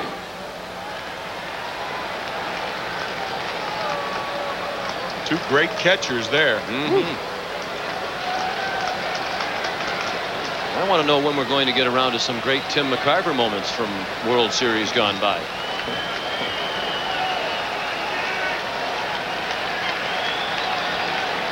Jack Morris with the 2-1 pitch, fouled away. If I'm not mistaken, you remain the last man to steal home in a World Series game. Yeah, but I mean, it was tainted. It was a back end of a double steal in Game 7 in '64. You know, and I mean, that's right, but it's you know, Mike Shannon was the lead runner. He stole second base. He kind of took Bobby Richardson out of the play. Could have walked home. Oh, you're so modest. No, I mean, really.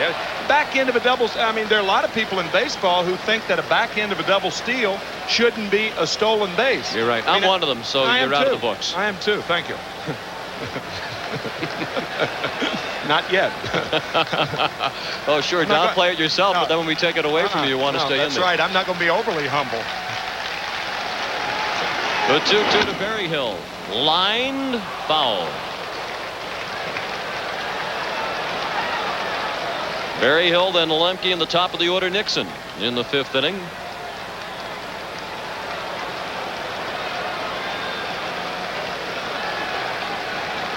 Berryhill in the series has fanned a total of 8 times. Yeah, through the first 4 games. Excuse me, Sean. That's the thing about the Braves. The guy who was in the biggest slump, Damon Berryhill, won the only game the Braves have won. A 3-run homer in Game 1 to win it 3-1. That was off Morris, and it remains Berryhill's only hit in this series. Now he strikes out again. 1 out in the 5th. Here's Jim Cotton. Guys, pitchers sit on the bench between innings and they pay attention to the rhythm of the game. And in this case, Jack Morris knows that if he can get the Braves out 1-2-3 in this inning with the stressful innings that John Smoltz has had, it gives the Toronto lineup a big advantage. And they have the meat of their lineup coming up in the bottom of the 5th. Alomar, Carter, and Winfield. Alomar throws Lemke out. 2 down in the 5th. If you're just tuning in, this is how we got to 2-2. Terry Pendleton doubled in Otis Nixon, who had doubled, to give Atlanta a 1-0 lead in the top of the 1st.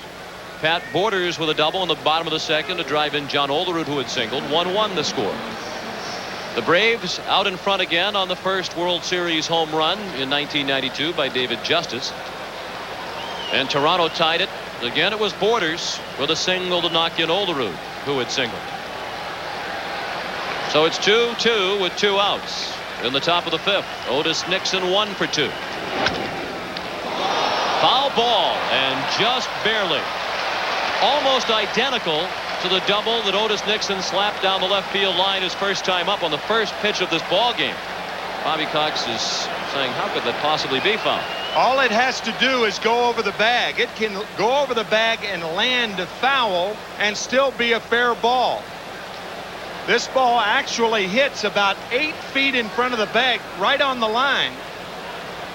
But it's slicing toward left field. So if it hits on the line, actually about 4 feet in front of the bag. So if it's slicing, it would make sense that it's a good call. There's no way to keep a ball from slicing if you hit it that hard down the left field line as a left-handed batter. The 0-1. Just missed. 1 ball and 1 strike.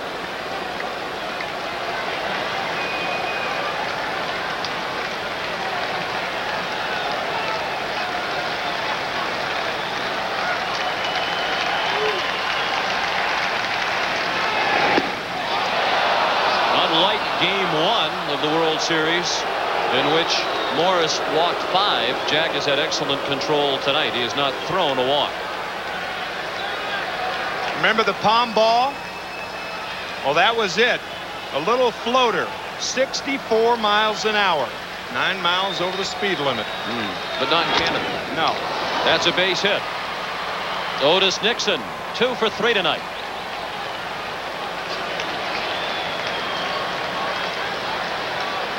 It's funny how speed slows the game down. You'll see Morris throwing to first. You might see a pitch out here. There is no question that Nixon's going to be running. The question is, which pitch? Otis stole 3rd back in the 1st inning following his double. Deion Sanders, the batter. He has struck out and bounced to 2nd.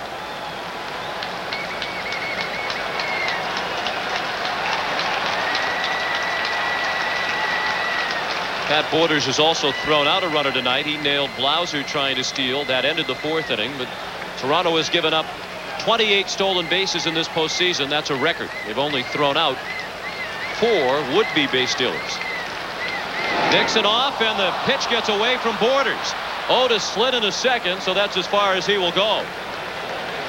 Lee went to the bag and covered as if the throw were coming. Nixon slid into 2nd, and he has the stolen base, his 2nd of the night and 5th of the World Series. A pitcher has to give a catcher a ball about chest high right in the middle of the protector when he's pitching out. This is a pitch out, but it was a pitch up by Morris, and it got by Borders, and Nixon has his 5th stolen base of the series and 2nd of the ball game. And once again, the Braves have a runner in scoring position. Nixon, the go-ahead run with 2 down in the 5th. Cue shot off the end of the bat of Sanders. 1 ball and 1 strike. Borders out to the mound to chat with Morris as Deion waits.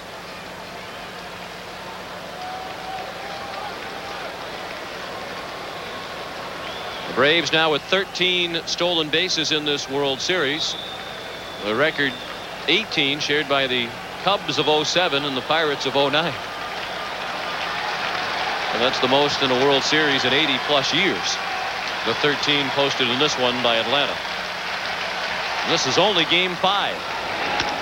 Sanders to center, a hit. charged by White. Nixon to the plate. White's throw is cut off. Olerud dropped the ball as he thought about throwing in behind Sanders. Nixon scores again. The stolen base, a big one. And the Braves reclaim the lead for the third time tonight, 3-2. Morris finally gave in to Deion Sanders with a fastball, and Sanders spanks it up the middle. Nixon scoring easily. I think Devon White just wants to hit the cutoff man here, knowing full well there's no way to get Nixon.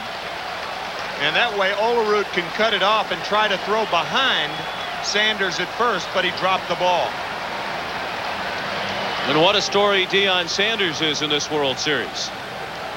He's now 5 for 10 with his RBI single. 1 for 3 tonight. Galen Cisco, the pitching coach at the mound, as Pat Corrales, the Atlanta first base coach, talks with Sanders. See, this is what speed on the bases does. You've got the middle infielders up there, Robbie Alomar, Manuel Lee. The catchers out there, the pitching coach, they're talking, and that's what speed does. It just absolutely confuses the defense. Otis Nixon has done it twice. David Wells, the left-hander. Todd Stottlemyre, the right-hander. And you can look for Sanders to be running somewhere in this sequence. And you think back to the point made by Jim Cott about the importance for Morris to hold the Braves at bay in this inning because his teammates can sense that they are getting to John Smoltz, but he couldn't hold off the Braves. Terry Pendleton doubled a drive and a run in the first. He struck out in the third. Sanders is not running on the first pitch. That's a fair ball. Just like his double in the first inning. It's touched by a fan. And Sanders will be sent back to third. That is a tough break for the Braves, and I think Bobby Cox will argue about this. If in the judgment of the umpires, they think that Deion Sanders, with that tremendous speed, can score on the ball, then an umpire can award Sanders home plate and make it a run. You don't know what the ball's going to do. Is it going to hug the wall? Is it going to hit the wall and bounce out? And I think Bobby Cox has a good argument right here. Deion Sanders looking back to see if it was fair. It was fair, and it was touched by a fan. Now, what's this ball going to do? Is it going to kick out? Is it going to hug the wall? You don't know. Tim, if Deion Sanders doesn't score on this play, there isn't a man in baseball who scores on this play. That's right. And he's off with 2 outs because it's the crack of the bat. If they're not going to allow him to score, they could never send any runner around in this situation. Deion Sanders looking back unnecessarily. Why is he looking back twice? Let the umpire be the umpire. All you should do is take off for third and pick up the third base coach. But it becomes a moot point because the umpires decided that it was going to be a double anyway. But that is a break for Toronto. You know it's going to be a double. It can do only one thing for Toronto, and that's help them. So Cito Gaston with an assist from one of the 52,000 fans in attendance. They intentionally walked David Justice to load the bases with 2 outs. And to get to the right-handed hitting Lonnie Smith. Justice hit a mammoth home run his last time up. 3-2 Atlanta. Braves led 1-0, then it was 1-1. They led 2-1, then it was 2-2. Now it's 3-2. Deion Sanders at third. Terry Pendleton at second. David Justice at first with 2 outs. Morris will work from the windup. Smith is 0 for 2. One of the interesting things about the Sanders looking twice at the ball, if he runs hard to third base, that could change the umpire's decision as to whether he could score or not. But he conceded that he was going to third, and when the fan touched the ball, the umpire saw where Sanders was and said he couldn't score. So the umpires were right, but Deion was wrong right there by looking twice. A ball and a strike on Smith. He has twice flied to right.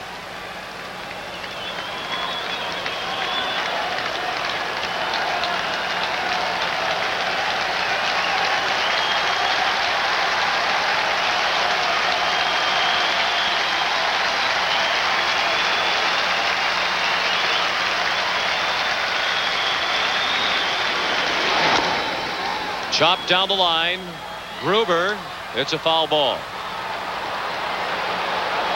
Gruber turned around to look at third base umpire Mike Riley, but between the plate and the bag, it's the call of the home plate umpire, in this instance Bob Davidson. You can see Mike Riley in your screen. See, he does not make a call until home plate umpire Bob Davidson makes a call, throwing both hands up, and then Riley makes the call. Between home plate and the third base bag, it's the home plate umpire's call, and once it's over the bag, it goes to the third base umpire.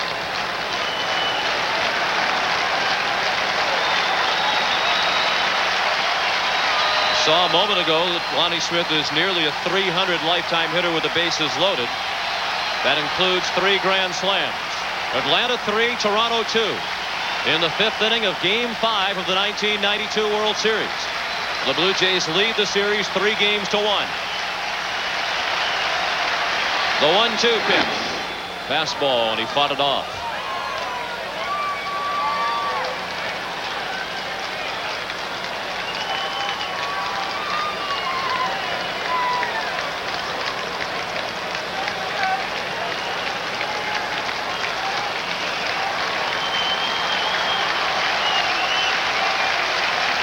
And the pitches starting to add up for Jack Morris. This will be number 81.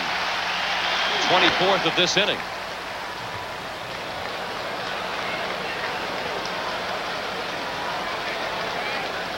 Of course, he's working with 1 day of rest more than that enjoyed by John Smoltz. Morris was the Toronto starter in Game 1. Smoltz went in Game 2 for Atlanta.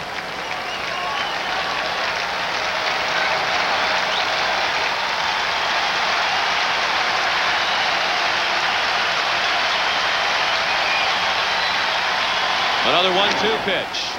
High in the air and well hit to right field. Carter to the wall. Grand slam, Lonnie Smith.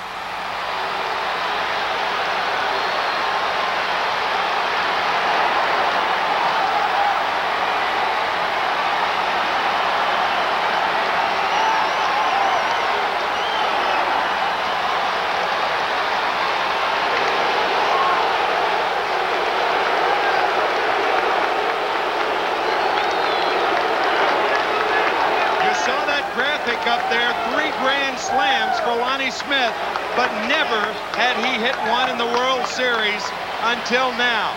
A fastball away, and he takes it away and away and away.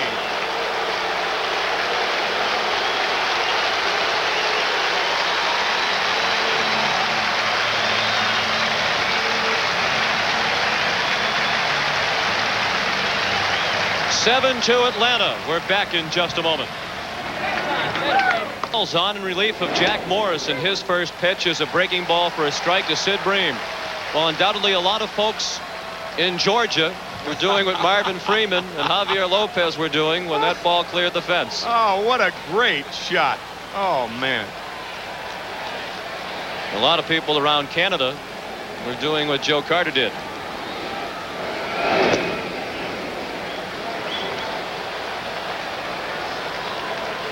Jack Morris won 21 games for Toronto in the regular season, but he has had a miserable postseason.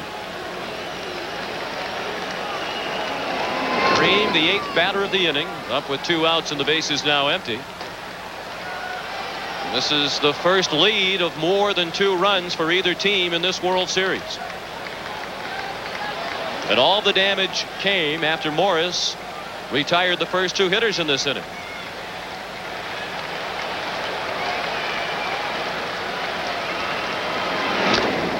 Wells, a big part of this Toronto bullpen that is unscored upon through 9 innings collectively. Bobby Cox calls Lonnie Smith the toughest, most fearless player that has ever played for him.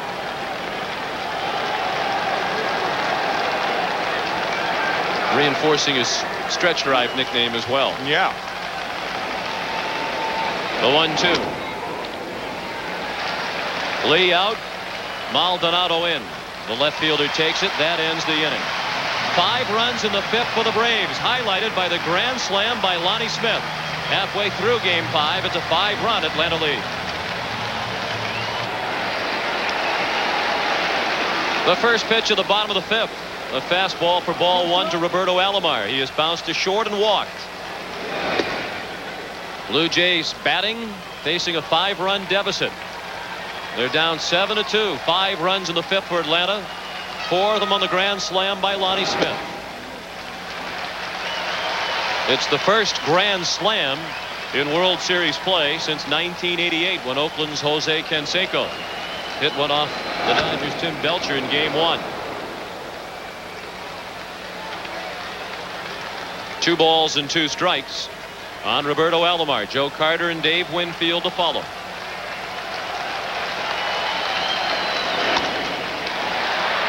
Sanders, a late start, but he's there. 1 out. Join us Sunday for NFL action here on CBS Sports. Washington and Minnesota head our 1 o'clock lineup, while some of you will see Dallas and the Los Angeles Raiders at 4. It all starts with the NFL today at 12:30 Eastern. The last word before kickoff. 1 out in the Toronto 5th. And the batter is Joe Carter, who has struck out and flied to right.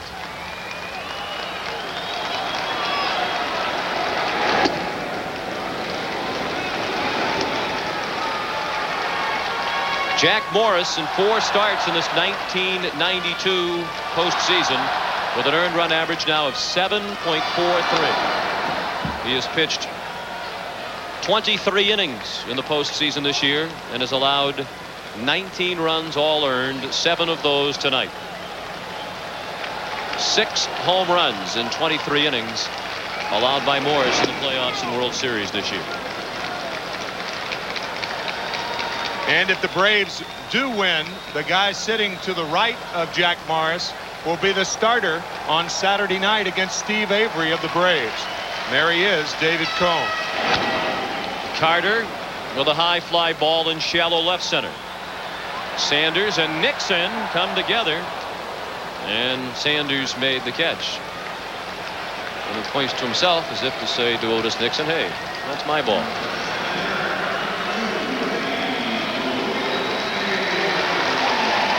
Here it is again. Otis Nixon with so much range, he is almost ranging into Sanders territory. But he was not at home on the Sanders range. No, he wasn't. He seemed a bit upset about it. Dave Winfield bounces one through the middle. He's 1 for 3 tonight. Toronto has its 5th hit and a 2-out base runner in the 5th inning. I think one of the things that is probably going through Bobby Cox's mind right now is if you take John Smoltz out after 5 or 6 innings, then he could be the backup pitcher in Game 7 if it goes that far. But if you take Smoltz out, do you leave it up to a bullpen that has in a lot of ways been unsuccessful, especially in the series? I think Jim Leland said in a similar situation in the playoffs with Tim Wakefield that you have to win this game and you have to give yourself your best chance to win this game, and at the moment that means keeping John Smoltz in. But it is a thought to ponder, especially with quality rested pitchers in the bullpen like Charlie Lee Brand and Pete Smith. And a guy like John Smoltz struggling as he has for the last several innings, throwing an awful lot of pitches. I wouldn't look for him to go too much past the 6th inning. Smoltz has not been able to solve Olerud tonight. Olerud has singled twice and scored twice. The next pitch will be the 95th thrown by Smoltz. This game is only in the bottom of the 5th inning.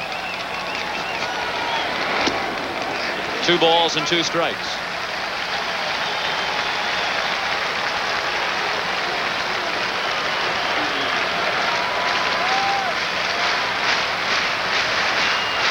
Olerud with 4 consecutive hits dating back to last night. World Series record, Billy Hatcher had 7 straight in 1990. And Thurman Munson with 6 straight in 76, and then his first at bat in 77.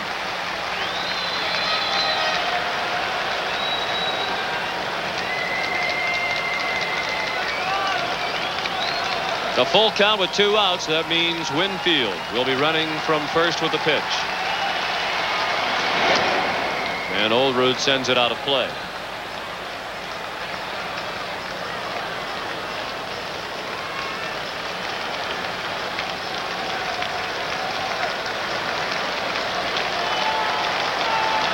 Atlanta 7, Toronto 2 in the bottom of the 5th inning in Game 5. Winfield off again, Olerud to left field. And Sanders will have all 3 putouts in this inning. We'll return to the Sky Dome after this word from your local station.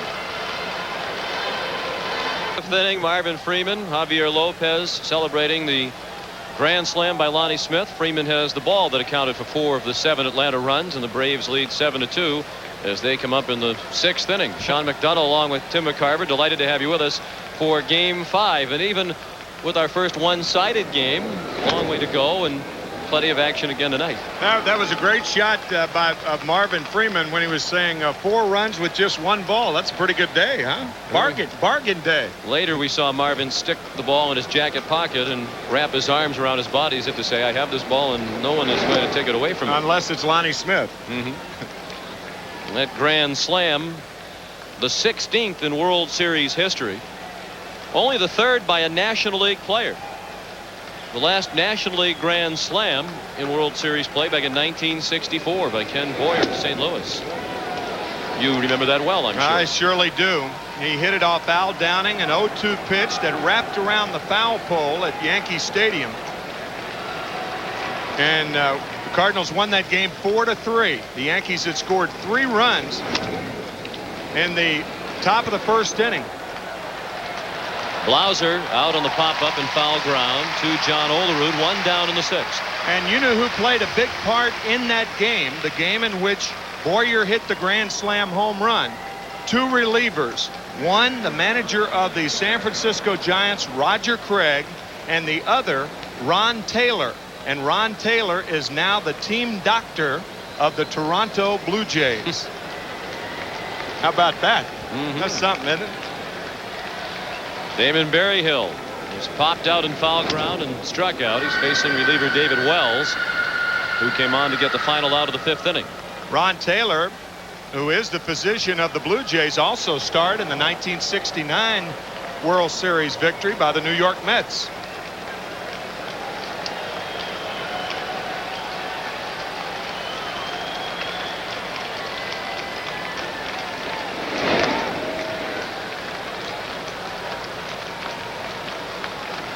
A ball and a strike on Damon Berryhill.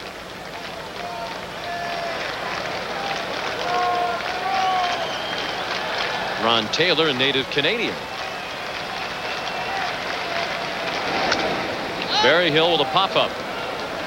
That will find the seats. And for the first time in the 3 games played here at the Sky Dome, it is quiet.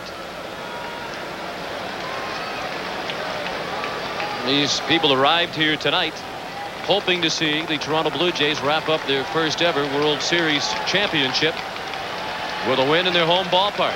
There's still a chance for that, but they'll have a lot of work to do over the final innings as Atlanta leads 7-2 with 1 out and the bases empty in the 6th. And the reality of the current situation certainly on the mind of that young fan.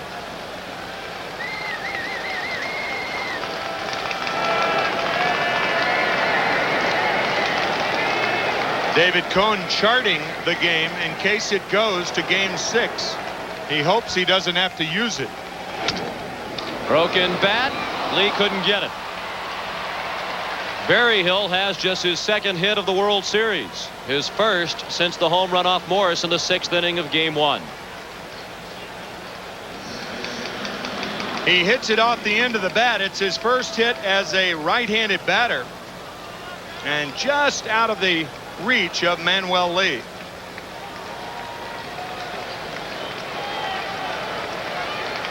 John Olerud holding Berryhill on at first. Berryhill, a very slow runner. Lemke with the penchant of hitting the ball the other way. I wouldn't hold him on here.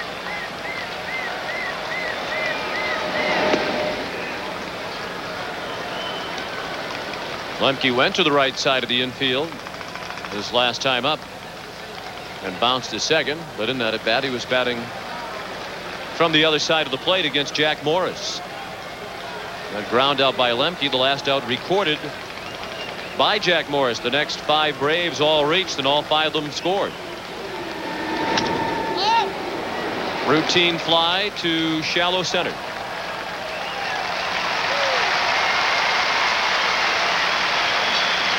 Two away in the 6th inning.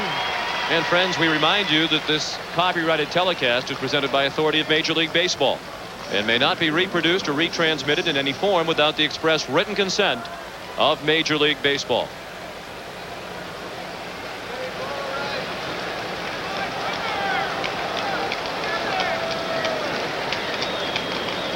Otis Nixon, a standout tonight for the Braves, 2 for 3.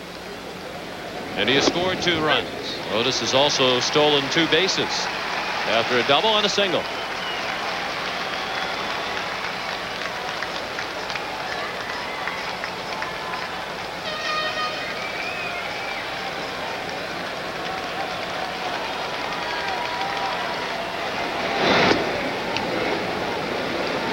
One ball and 1 strike.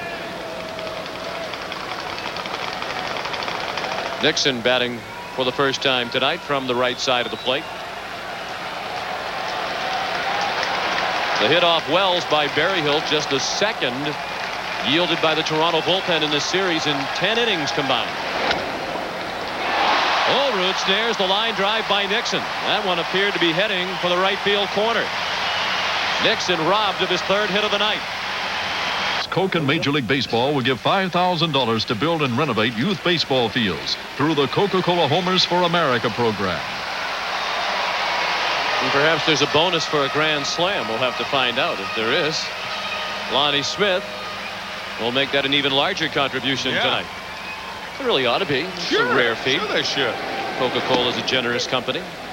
Well, if Atlanta wins, we'll be down there about 1 o'clock tomorrow, so you can traipse on over to the Coca-Cola Company. That's where the headquarters are, and talk to them about that. I'll be resting. Maybe we'll get some free samples. 0-2 the count on Maldonado, who has walked twice. 52,268 here in all different types of outfits.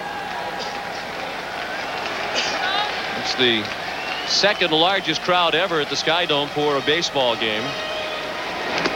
They had 114 more folks here last summer when Toronto hosted the All-Star game. 52,268. The attendance for Game 5. And what a future for the city of Atlanta, who will be hosting the Summer Olympics in 1996. They wrested that honor away from the city of Toronto. To right field, Justice only a couple of steps back. 1 out.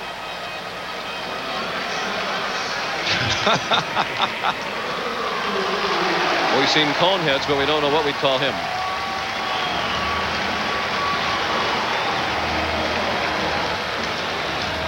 Kelly Gruber is struck out and fly to left. He's up with 1 out in the 6th. Atlanta leads 7-2.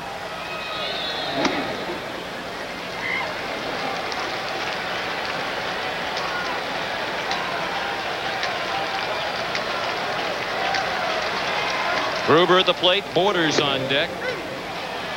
Excellent pitch by Smoltz, outside part of the plate at the knees.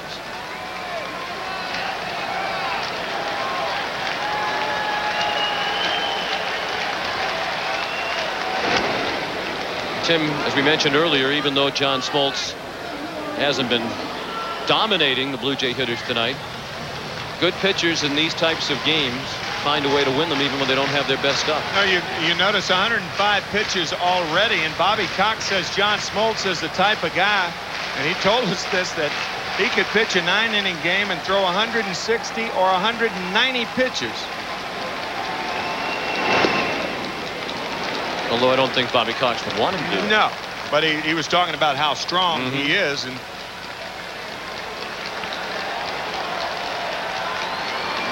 2-2 pitch. Fouled away.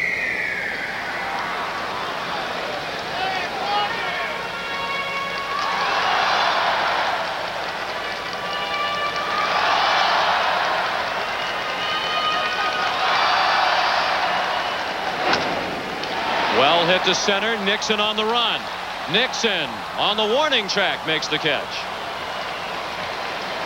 Makes it look easy, doesn't he? Both he and Devon White, you just have to marvel at both center fielders. White with that spectacular catch the other night. Both play very shallow. Both go back on balls extremely well. A lot of center fielders would make a difficult play out of that ball hit by Kelly Gruber, but what a great jump by Nixon. And Pat Borders will be retired for the first time tonight. Blauser throws him out. Smoltz works a 1-2-3-6. And we go to the 7th with the Braves leading 7-2.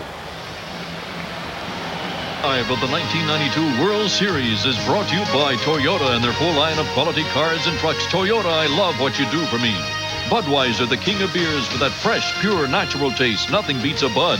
And by the Prudential, in a changing world, one thing remains rock solid, the Prudential.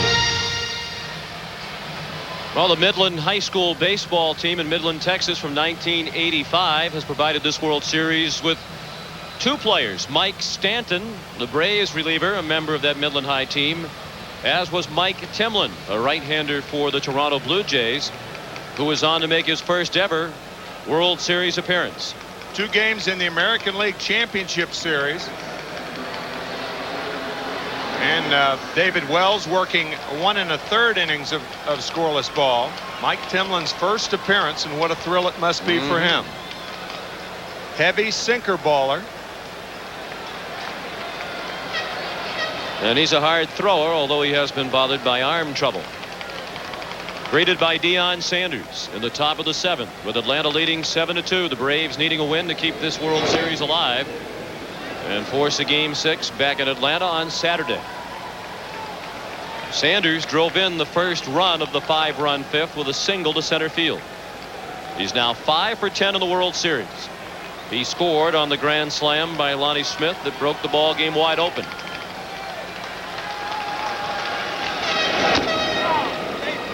Mike Timlin is 26 years old and a big fella, 6'4", 210 pounds. Can you guess where he's from?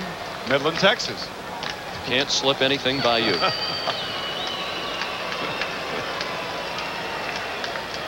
He was talking about Mike Stanton and saying that Mike was a highly recruited football player. Mike Timlin did not play football, but obviously both played baseball and represented here in the World Series.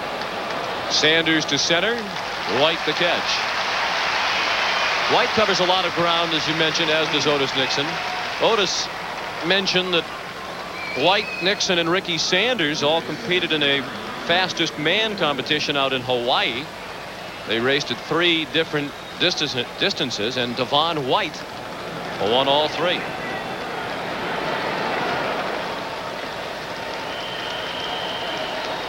Well, Nixon took kind of a shot at White in the paper, I thought, this morning when he said it doesn't seem to help him steal bases very well. Timlin in with strike 1 to Pendleton as Timlin's former high school teammate Mike Stanton looks on.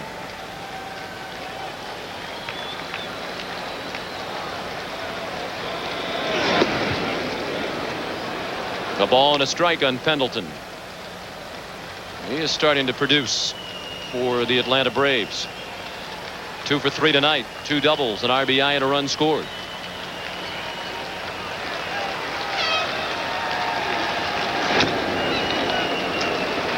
That's a fair ball. Pendleton tagged out. Terry didn't bother to run, hoping that home plate umpire Bob Davidson would think the ball got a piece of Pendleton and therefore was a foul ball, but Davidson wasn't going for it.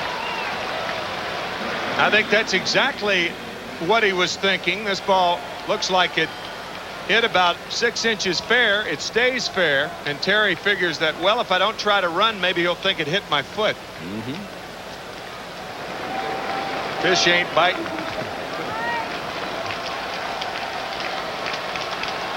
Now David Justice. He's 1 for 2. He had a tremendous home run, a solo shot in the 4th inning off Jack Morris. Was intentionally walked to load the bases, a move that backfired when Lonnie Smith followed with the grand slam. That was in the 5th inning. As Tim mentioned earlier, the Atlanta 3, 4, and 5 hitters came into tonight's Game 5 without an extra base hit from any of the 3 of them over the first 4 games. Well, tonight, Pendleton, Justice, and Smith have combined for 4 extra base hits. 2 doubles by Pendleton, the Justice homer, and the Smith grand slam. Alomar throws Justice out. Timlin works a 1-2-3-7. Stretch time at the Sky Dome. 7-2 Atlanta. Series to date, the 5-run Atlanta 5th. The difference in this ball game as we go to the bottom of the 7th. The Braves leading 7-2. John Smoltz has gone all the way for Atlanta. He's retired the last 4 Blue Jay hitters in a row. Manuel Lee starts the Toronto 7th by taking a ball high and away. He is 0 for 2 tonight, and now 1 for 14 in the World Series. Lee, then the top of the order, White and Alomar. That's low. 2-0. Mike Stanton from Midland, Texas. And Pete Smith of Burlington, Massachusetts, warming up in the bullpen. See how retentive I am? 2-1 now on Lee.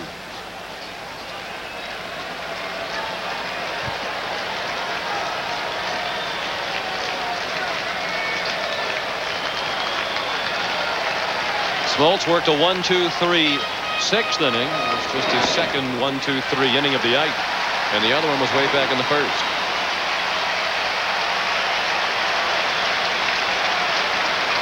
John's up to 113 pitches. Giving himself a little pep talk as he delivers the 3-1. That's high for ball 4. Once again, here's Jim Cott.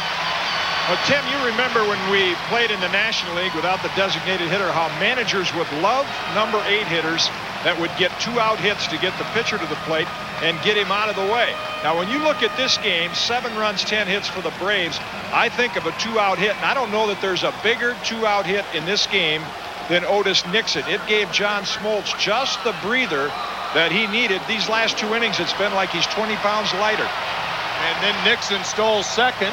Sanders drove him in. Pendleton doubled, and after the intentional walk, Lonnie Smith put some icing on the cake that could send Atlanta into Game 6 on Saturday with a grand slam home run, and that looks like it's going to be all for John Smoltz as Bobby Cox visits. Well, you may ask him how he feels. Nope, he's going to make a move. He's going to go to the left-hander Mike Stanton.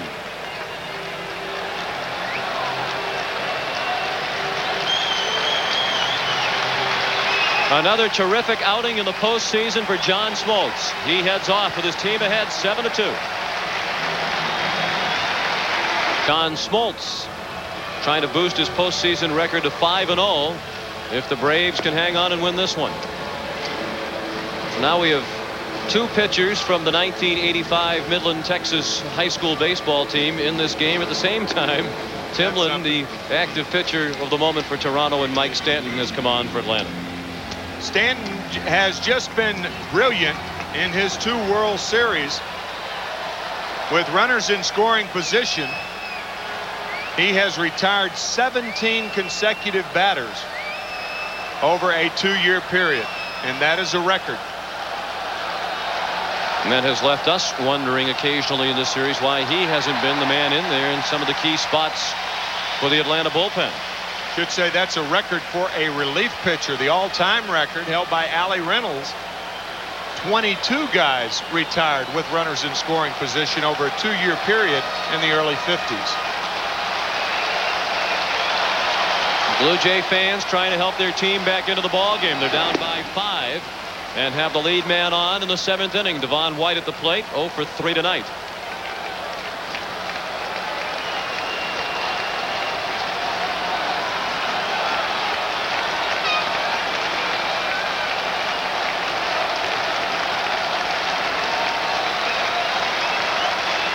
Manuel Lee, the runner at first. He started the inning with a walk.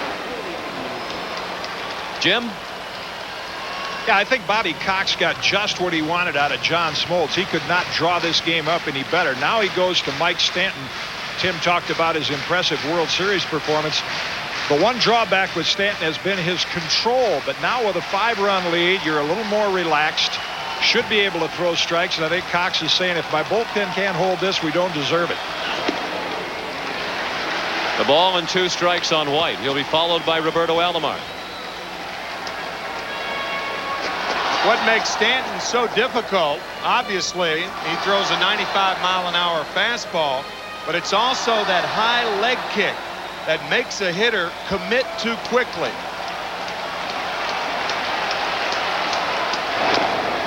Chop to third. Pendleton gets Lee. Lemke couldn't turn the double play.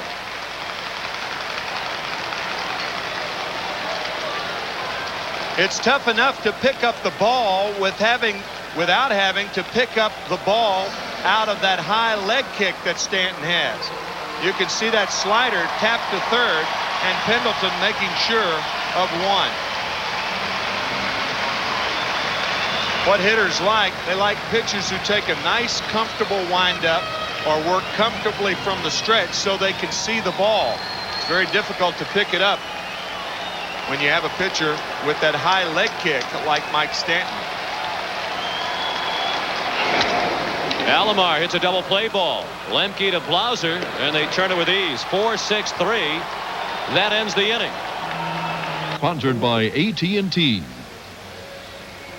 The big hit in this ball game, the 16th Grand Slam in World Series history, hit by Lonnie Smith to turn a 3-2 Atlanta lead into a 7-2 lead. Pat Borders continues hot for the Blue Jays. He's 2 for 3 tonight, has driven in both Toronto runs. David Justice with a home run tonight. A mammoth shot to right field back in the 4th inning. And the 4th pitcher of the night for Toronto is Mark Eichhorn, making his first appearance of the World Series. In the 5th inning with 2 outs and the bases loaded, Lonnie Smith unloads on a Jack Morris fastball.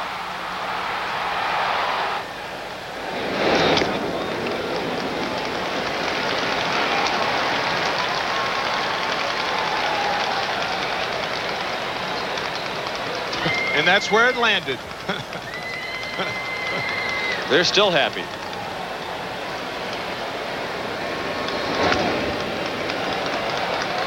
Oh, 0-2 on Lonnie Smith. The Grand Slam is only hit tonight. He's 1 for 3.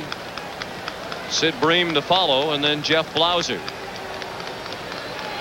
Eichhorn has pitched for both the Blue Jays and the Atlanta Braves.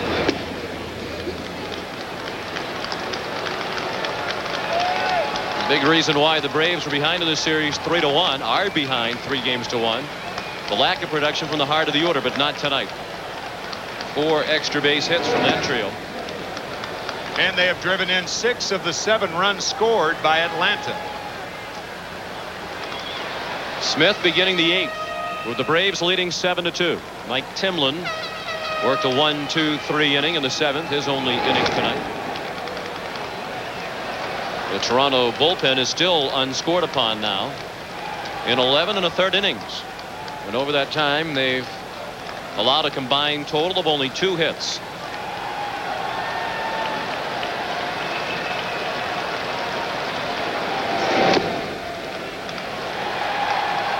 Mark Eichhorn has had varying deliveries over his career. When he first started in the Blue Jay organization, he threw more or less straight over the top and didn't stick very long in the major leagues. Was essentially a AAA pitcher. So he went to what was a submarine delivery, and now he's sort of come back somewhere in between. Very deceptive. We mentioned Mike Stanton's high leg kick. Well, Mark Eichhorn, similar to Stanton in that he jumps at the hitter. He makes the hitter commit early. Stu Miller used to do that with a little head jerk. See that way that Eichhorn comes off the mound. Anything that you can do to make a hitter commit too early is in favor of the pitcher, because the 2 elements of good hitting is to wait and to have quick hands. Another 2-2 pitch, and finally Eichhorn wins the battle, striking out Lonnie Smith for the first out of the 8th inning. The Atlanta Braves trying to become the 6th team in World Series history to come back from a 3-1 deficit and win the best-of-7 series. The last to do it, Kansas City against St. Louis in 1985. Lonnie Smith, a member of that team. The Milwaukee Braves did it against the New York Yankees in 1957. That was the year that Lou Burdett won 3 games. I beg your pardon, the Yankees did it the next year against the Braves, but Lou Burdett did win 3 games in 1957. Bream, it's slicing away from White, but he's there with his speed to get it. Bream is 0 for 4 on 4 fly balls to the outfield. 2 down in the 8th, 7-2 Atlanta.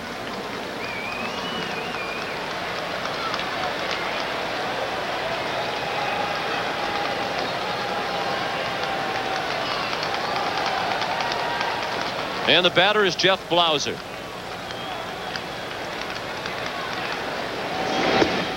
Eichhorn's first pitch, a strike. Blauser 1 for 3, a single in the 4th inning. It's just his 2nd hit of the World Series.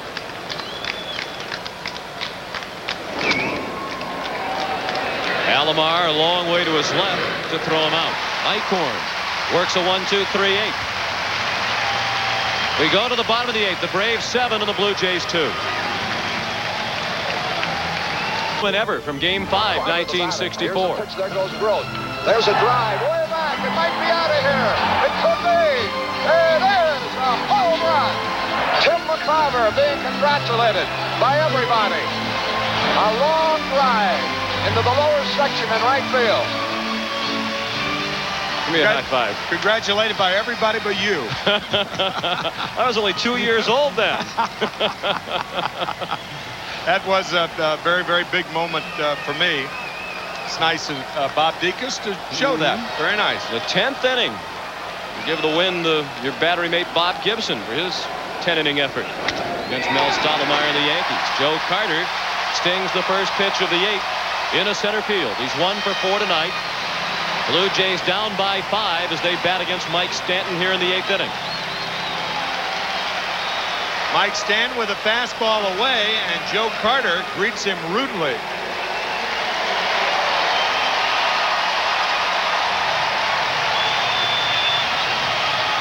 Braves looking for more defense with a 5-run lead. They've inserted Rafael Belliard at shortstop. Jeff Blauser is out of the ball game.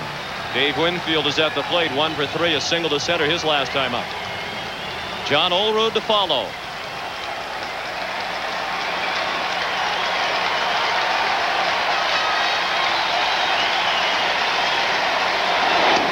Winfield takes a strike.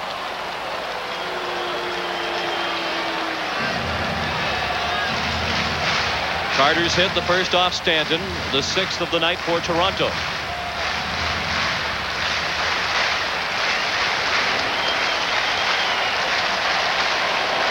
Carter running with the pitch. It's a ball. Berryhill does not try the throw.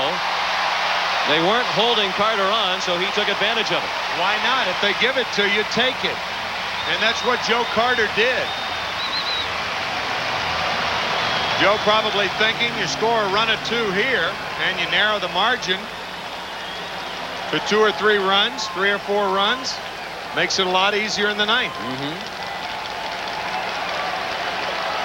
Against an Atlanta bullpen that has not always been solid. Mark Wohlers, the right-hander, warming up.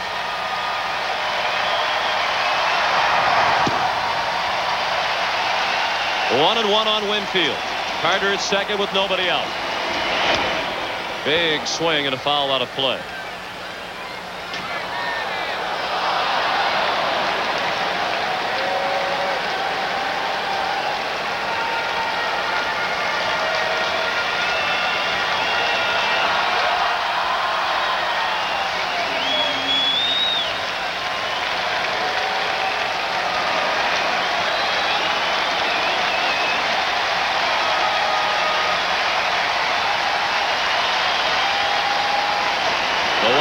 Pitch. Winfield fought it off. He had a big hole on the right side of the infield as Mark Lemke had moved to the second base bag, hoping for a throw from Stanton.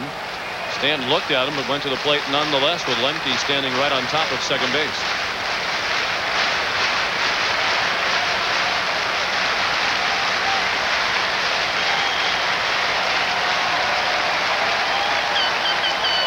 Another 1-2 pitch. High and away. Stanton is 25 years old. And he has not given up a hit with a runner in scoring position in his postseason career. Ed Sprague has moved into the on-deck circle to hit for John Olerud. Now the 2-2. He struck him out. With the pitch high and away, Winfield couldn't lay off it. That's the first out of the 8th inning and the first strikeout tonight for Mike Stanton. Ball clearly out of the strike zone. But with 2 strikes, Winfield swinging futilely.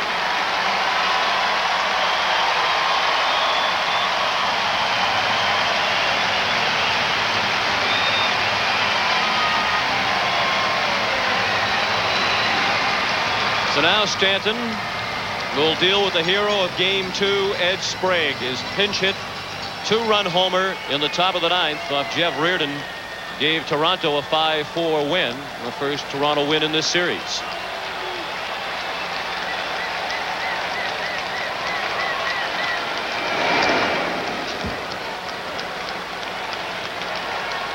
Game 2 off Jeff Reardon on the first pitch.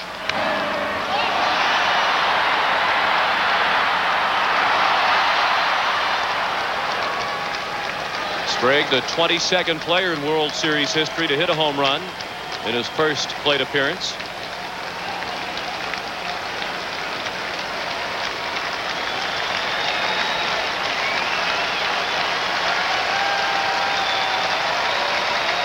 The 0-1 pitch with Carter running. Joe says, you let me steal second. Now I'll try to take third if you're not going to pay attention to me. There's a big difference, however, with the first baseman playing behind you and you trying to steal third. You better make sure you make it. Because if you don't, it's a terrible play. Joe thought he had a terrific jump there, and I guess he did, but if he gets thrown out there, he looks awfully bad.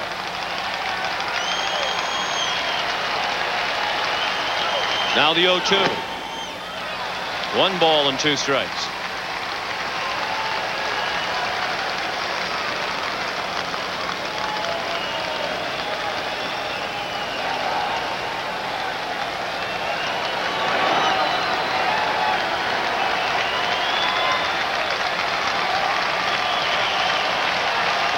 Seven to 2 Atlanta in the bottom of the 8th. Sprague with a high fly ball to right. Justice drifts back, and just in front of the track he makes the catch. Carter heading for third. Justice with a good throw, but it's just a bit late. 2 down and a runner at third in the 8th inning. If Atlanta wins tonight, we hope you'll join us Saturday night for Game 6 of the World Series. 8:30 Eastern time, our air time. David Cone would be the pitcher for Toronto, while Steve Avery would go for Atlanta. Again, our CBS Sports coverage of Game 6, if necessary, begins at 8:30 Eastern time.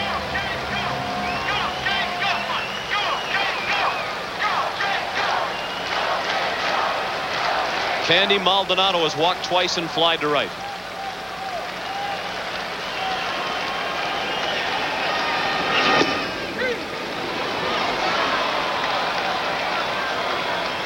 One strike on Maldonado. Like Dave Winfield, the Toronto Blue Jays have to offer Candy Maldonado salary arbitration within 2 days after the end of the World Series, where he becomes a free agent. Very late on the fastball was Maldonado. It's 0-2. That'll be a tough decision for Toronto. They have a bunch of free agents. Their payroll already very high. And they're going to have to spend some money if they're going to keep Winfield and Carter and Manuel Lee. You spend big money to keep Maldonado around when you have Derek Bell waiting to find a place to play. You also have Jimmy Key and David Cone to consider. Tom Henke, another Blue Jay free agent in the offseason. Jimmy Key said that's what made last night's performance that much more special for him. He realized as he was coming off the mound to that Thunder standing ovation that that might well have been his last performance in a Toronto uniform. Been a member of the Blue Jays since 1984. Last night was certainly his proudest moment. Chopped off the plate. Pendleton, looked like he had trouble finding it. Perhaps he lost it in the lights that are low here at Sky Dome. Still a 5-run lead for the Atlanta Braves as we go to the 9th inning in Game 5 of the 1992 World Series. A couple of changes for Toronto. Ed Sprague remains in the ball game. He's the first baseman, having hit for John Olerud in the bottom of the 8th. And the new pitcher for the Blue Jays, the 5th Toronto hurler of the night, is Todd Stottlemyre. The Toronto Blue Jays bullpen has just been almost perfect. They have worked 12 1/3 innings in this World Series. They've given up no runs and 2 hits in 12 1/3 innings. And Stottlemyre has been a part of that. And not many remain in the bullpen. Tom Henke and Dwayne Ward, the 2 big guns out of that bullpen. Not needed at the moment with their team down by 5. Ward with 2 wins in this series and Henke with 2 saves. Stottlemyre greeted by Damon Berryhill, who's 1 for 3, a single to center in the 6th inning.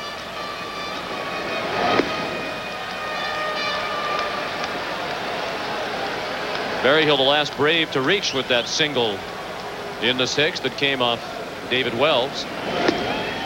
He retired the next 2 hitters. Then Timlin retired all 3 he faced in the 7th, and Eichhorn set down 3 in a row last inning. All 7 runs off the starter Jack Morris, who lasted only 4 2/3. A ball and 2 strikes as Stottlemyre works to Berryhill. Lemke on deck, and then Nixon is due.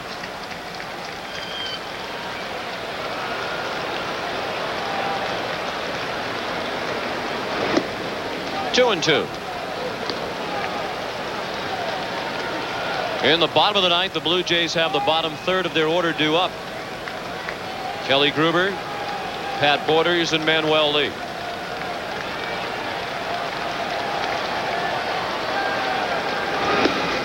Struck him out. Berryhill has fanned twice tonight and now 10 times in 5 games in this series. Todd Stottlemyre, a very hard thrower. We mentioned his dad, Mel Stottlemyre, who pitched in the 1964 World Series for the Yankees. So Todd and Mel becoming the 2nd father and son pitching combination to work in the World Series. The others, Jim Bagby and his son, Jim Bagby Jr. Now, was your home run that we saw off Mel Stottlemyre? No, it's off Pete Mickelson. That's well struck and a base hit for Lemke.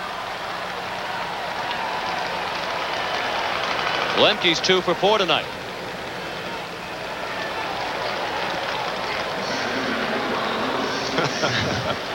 Made a loud noise off the bat of Lemke, but not loud enough.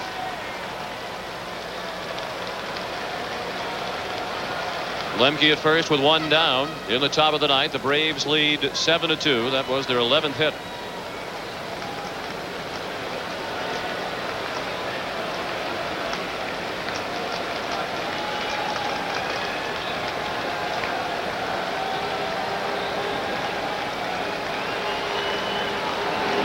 Otis Nixon hit the ball crisply tonight. He's 2 for 4 with a double and a single. He has stolen 2 bases and scored 2 runs, and last time up he had a bullet down to first that John Olerud snared along the line.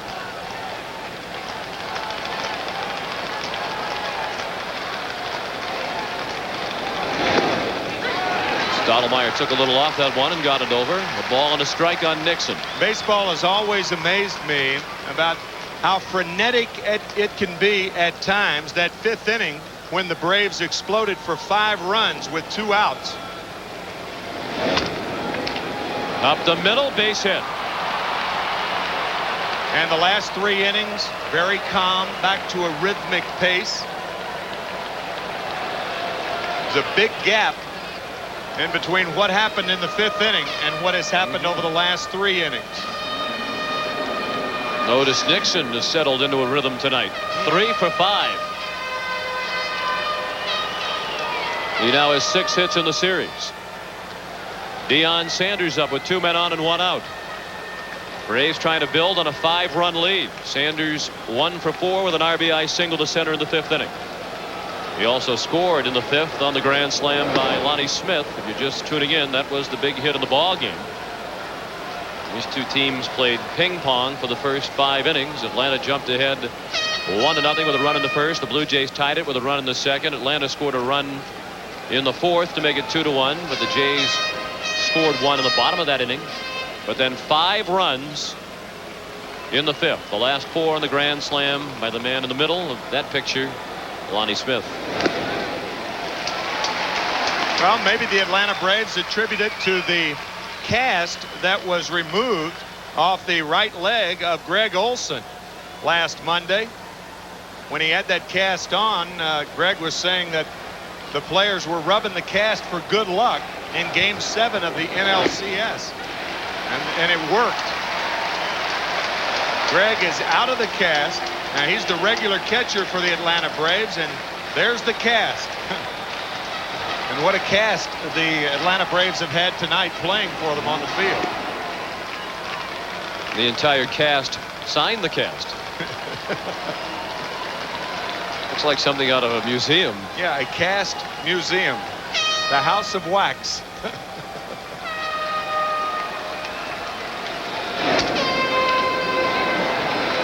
Sanders with a shallow fly to center. White couldn't get it.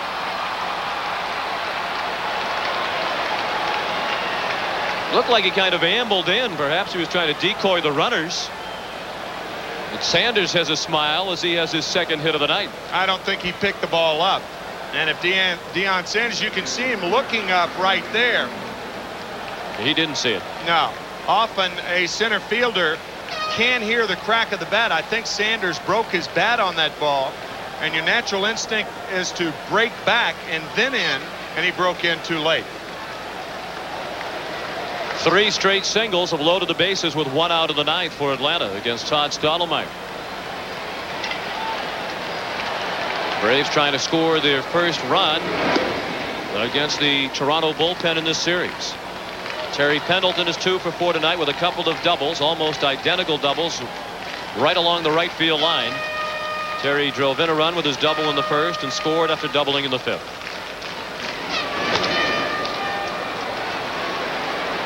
Maldonado with Lemke tagging. Lemke will try it. Maldonado's throw to Borders on the fly, and Lemke is out. Great throw by Candy Maldonado all the way to the plate in the air, and Borders was waiting for Mark Lemke. This is the 3rd assist for Candy Maldonado in postseason play. Fine throw. First World Championship on their home turf tonight. They'll need to match that 5 spot put on the board by Atlanta in the 5th inning. They need 5 to tie and 6 to win in the bottom of the 9th against Mike Stanton. Kelly Gruber leads off 1-0 the count. 2-0 the count. Here was that tag play to end the top of the 9th inning. Sometimes catchers have to make that slap tag with the ball in the glove. The catcher's not designed to make that play, but that was his only choice. Stanton throwing hard, perhaps too hard. You saw Berryhill gesturing to him to calm down a bit. 3-0 the count on Gruber. Borders on deck, and then Manuel Lee is scheduled. Strike over the inside part of the plate.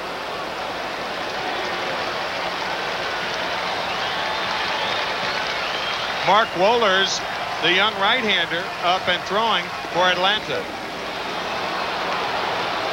And Stanton has battled back to a full count. He's pitched 2 innings of scoreless relief.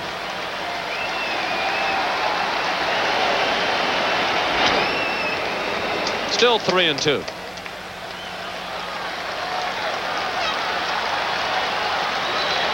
Gruber now 1 for 14 in the series. Bobby Cox's Chargers 3 outs away from forcing Game 6. And by winning tonight, they would send the World Series back to Atlanta for Game 6 and Game 7 if necessary. Game 6 Saturday night right here on CBS. Nixon, 1 out.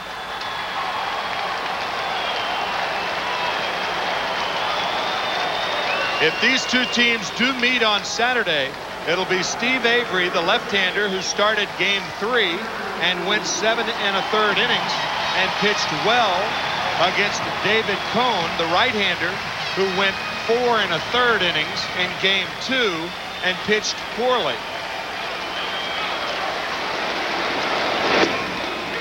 Hopping fastball from Stanton to Pat Borders.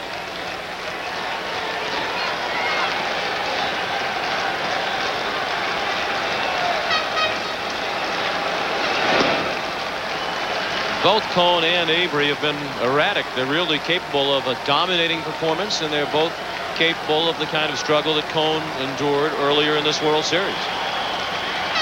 Avery had an outing in the League Championship Series against Pittsburgh in which he lasted only 1/3 of an inning. But he was hit. That's the big difference between the two. David Cone has had control problems this year, walking 111 during the regular season. And I think that is primarily the difference in the two pitchers. If the Toronto Blue Jays get to Avery, they're going to have to hit him. But there is a chance for David Cone to be wild. And that was one of his problems in Game 2, his first appearance. The 3-1 to Borders is a strike at the knees. But you're right, either pitcher could be dominating. That's one of the appealing elements of this series. You could say that just about every night. That's right. With the starting pitchers that these two teams throw out there.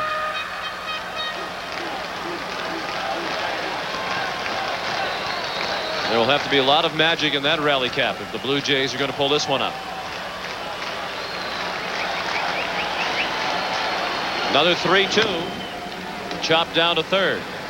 Long throw for Pendleton, again on the turf, handled by Bream for the second out. That's by design, and the reason that Terry Pendleton does this, the ball gets there quicker. It's that simple. A lower throw will get to the target quicker than a higher throw, and that's why Terry uses the artificial surface. That's for the second time up here, but obviously he can't make that same type play in Atlanta with natural grass. Stanton missed with the fastball to Manuel Lee. Batting for himself with his team down by 5. He's 0 for 2 tonight with a walk. The Braves 1 out away from forcing Game 6 back at Atlanta Fulton County Stadium. The fans down there will have a chance to chop back at Kelly Gruber. And Roberto Alomar. 2 balls and a strike. Perhaps it is the lucky cast of Greg Olson that propelled Atlanta to this apparent victory tonight. 3 balls and a strike. If Lee can reach, Devon White would bat next. And Robbie Alomar would move into the on-deck circle.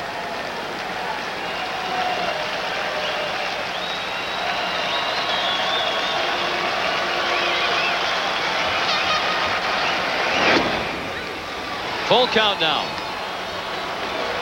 The Blue Jays down to their final strike in Game 5. And if this score stands, John Smoltz would be the winning pitcher. And he'd be 5-0 in his career in postseason play. Only Lefty Gomez, among all pitchers in history, would have a better lifetime postseason record. And that's the case as Sid Bream makes the catch. Mike Stanton and the Atlanta Braves will head home for Game 6.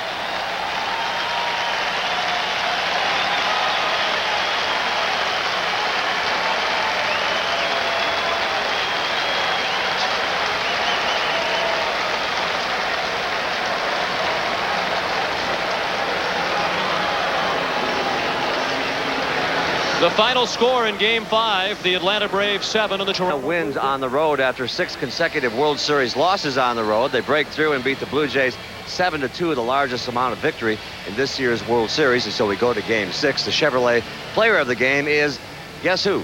Lonnie Smith of the Atlanta Braves. Chevrolet will donate $1,000 in his behalf to the Special Olympics, and he is standing by right now with Jim Cott. There he is. Kitty. All right, Pat, the big blow in the game, Lonnie Smith's grand slam home run. Lonnie, when you left home plate, it's like I knew I got enough of that one.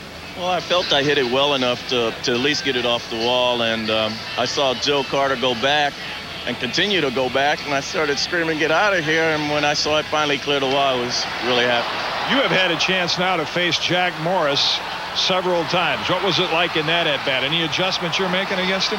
Not really. I know Jack can come at you with a good fastball, an excellent split finger, and even an occasional slider. I was just hoping to put the ball in play somewhere, and it appeared that he got a fastball up and out over the plate, and I just tried to go with it. This seems to be the postseason barnstorming tour for Lonnie Smith, the World Series. You're in every one, but now when you're on a ball club that's down 3-1 like you guys were coming into tonight, all the experience that you've had, what was it like in the clubhouse for the Braves in terms of the mood? Well, it was pretty much our everyday mood. We knew it was do or die night. We had a little meeting, and a couple of guys spoke, and we figured if we lose it, let's at least give them a game. But we felt that we were still capable of winning tonight and taking it back to Atlanta. Lonnie Smith, congratulations on your grand slam home run. Yes, we are going back to Atlanta, but first let's go back to Pat O'Brien. All right, Kitty, little irony there. And Lonnie Smith, he was a member of the '85 Royals that came back from a 3-1 deficit against St. Louis. Only one of 5 teams to do that. The Royals beat the Jays in the LCS that year, so the irony there for Lonnie Smith. We'll be back in a moment from Skydome. Stay with us.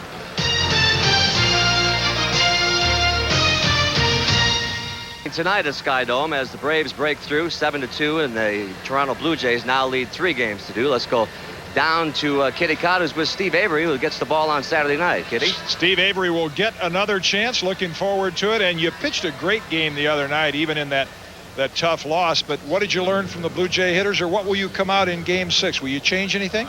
I'll try and go right at them again. I learned that they're an aggressive team and they're a good mistake-hitting club. And like I said before that game, I knew that if I made too many mistakes, they're going to hit them. And I gave up the 2 home runs, but pretty much limited them to that. And most games, if I go out and pitch like that, I'm going to win. So hopefully I'll get the same results. 2 mistakes in an entire game, not too bad. He'll get another chance on Saturday night to try to even up this series. Let's go back to Pat O'Brien. All right, Kitty, thank you. Steve, thank you. Once again, the final score of Game 5, Atlanta 7, Toronto 2. But the Toronto Blue Jays still lead the series 3-2 as we head south. Tomorrow is a travel day, and we'll have Game 6 for you on Saturday night at 8:30 Eastern time. So we hope you'll join us for that. CBS Sports coverage of Game 5 of the 1992 World Series is brought to you by the ingenious products from Magnavox. They're smart, very smart. Budweiser, the king of beers, who reminds you friends know when to say when. And by Toyota and their full line of quality cars and trucks. Toyota, I love what you do for me.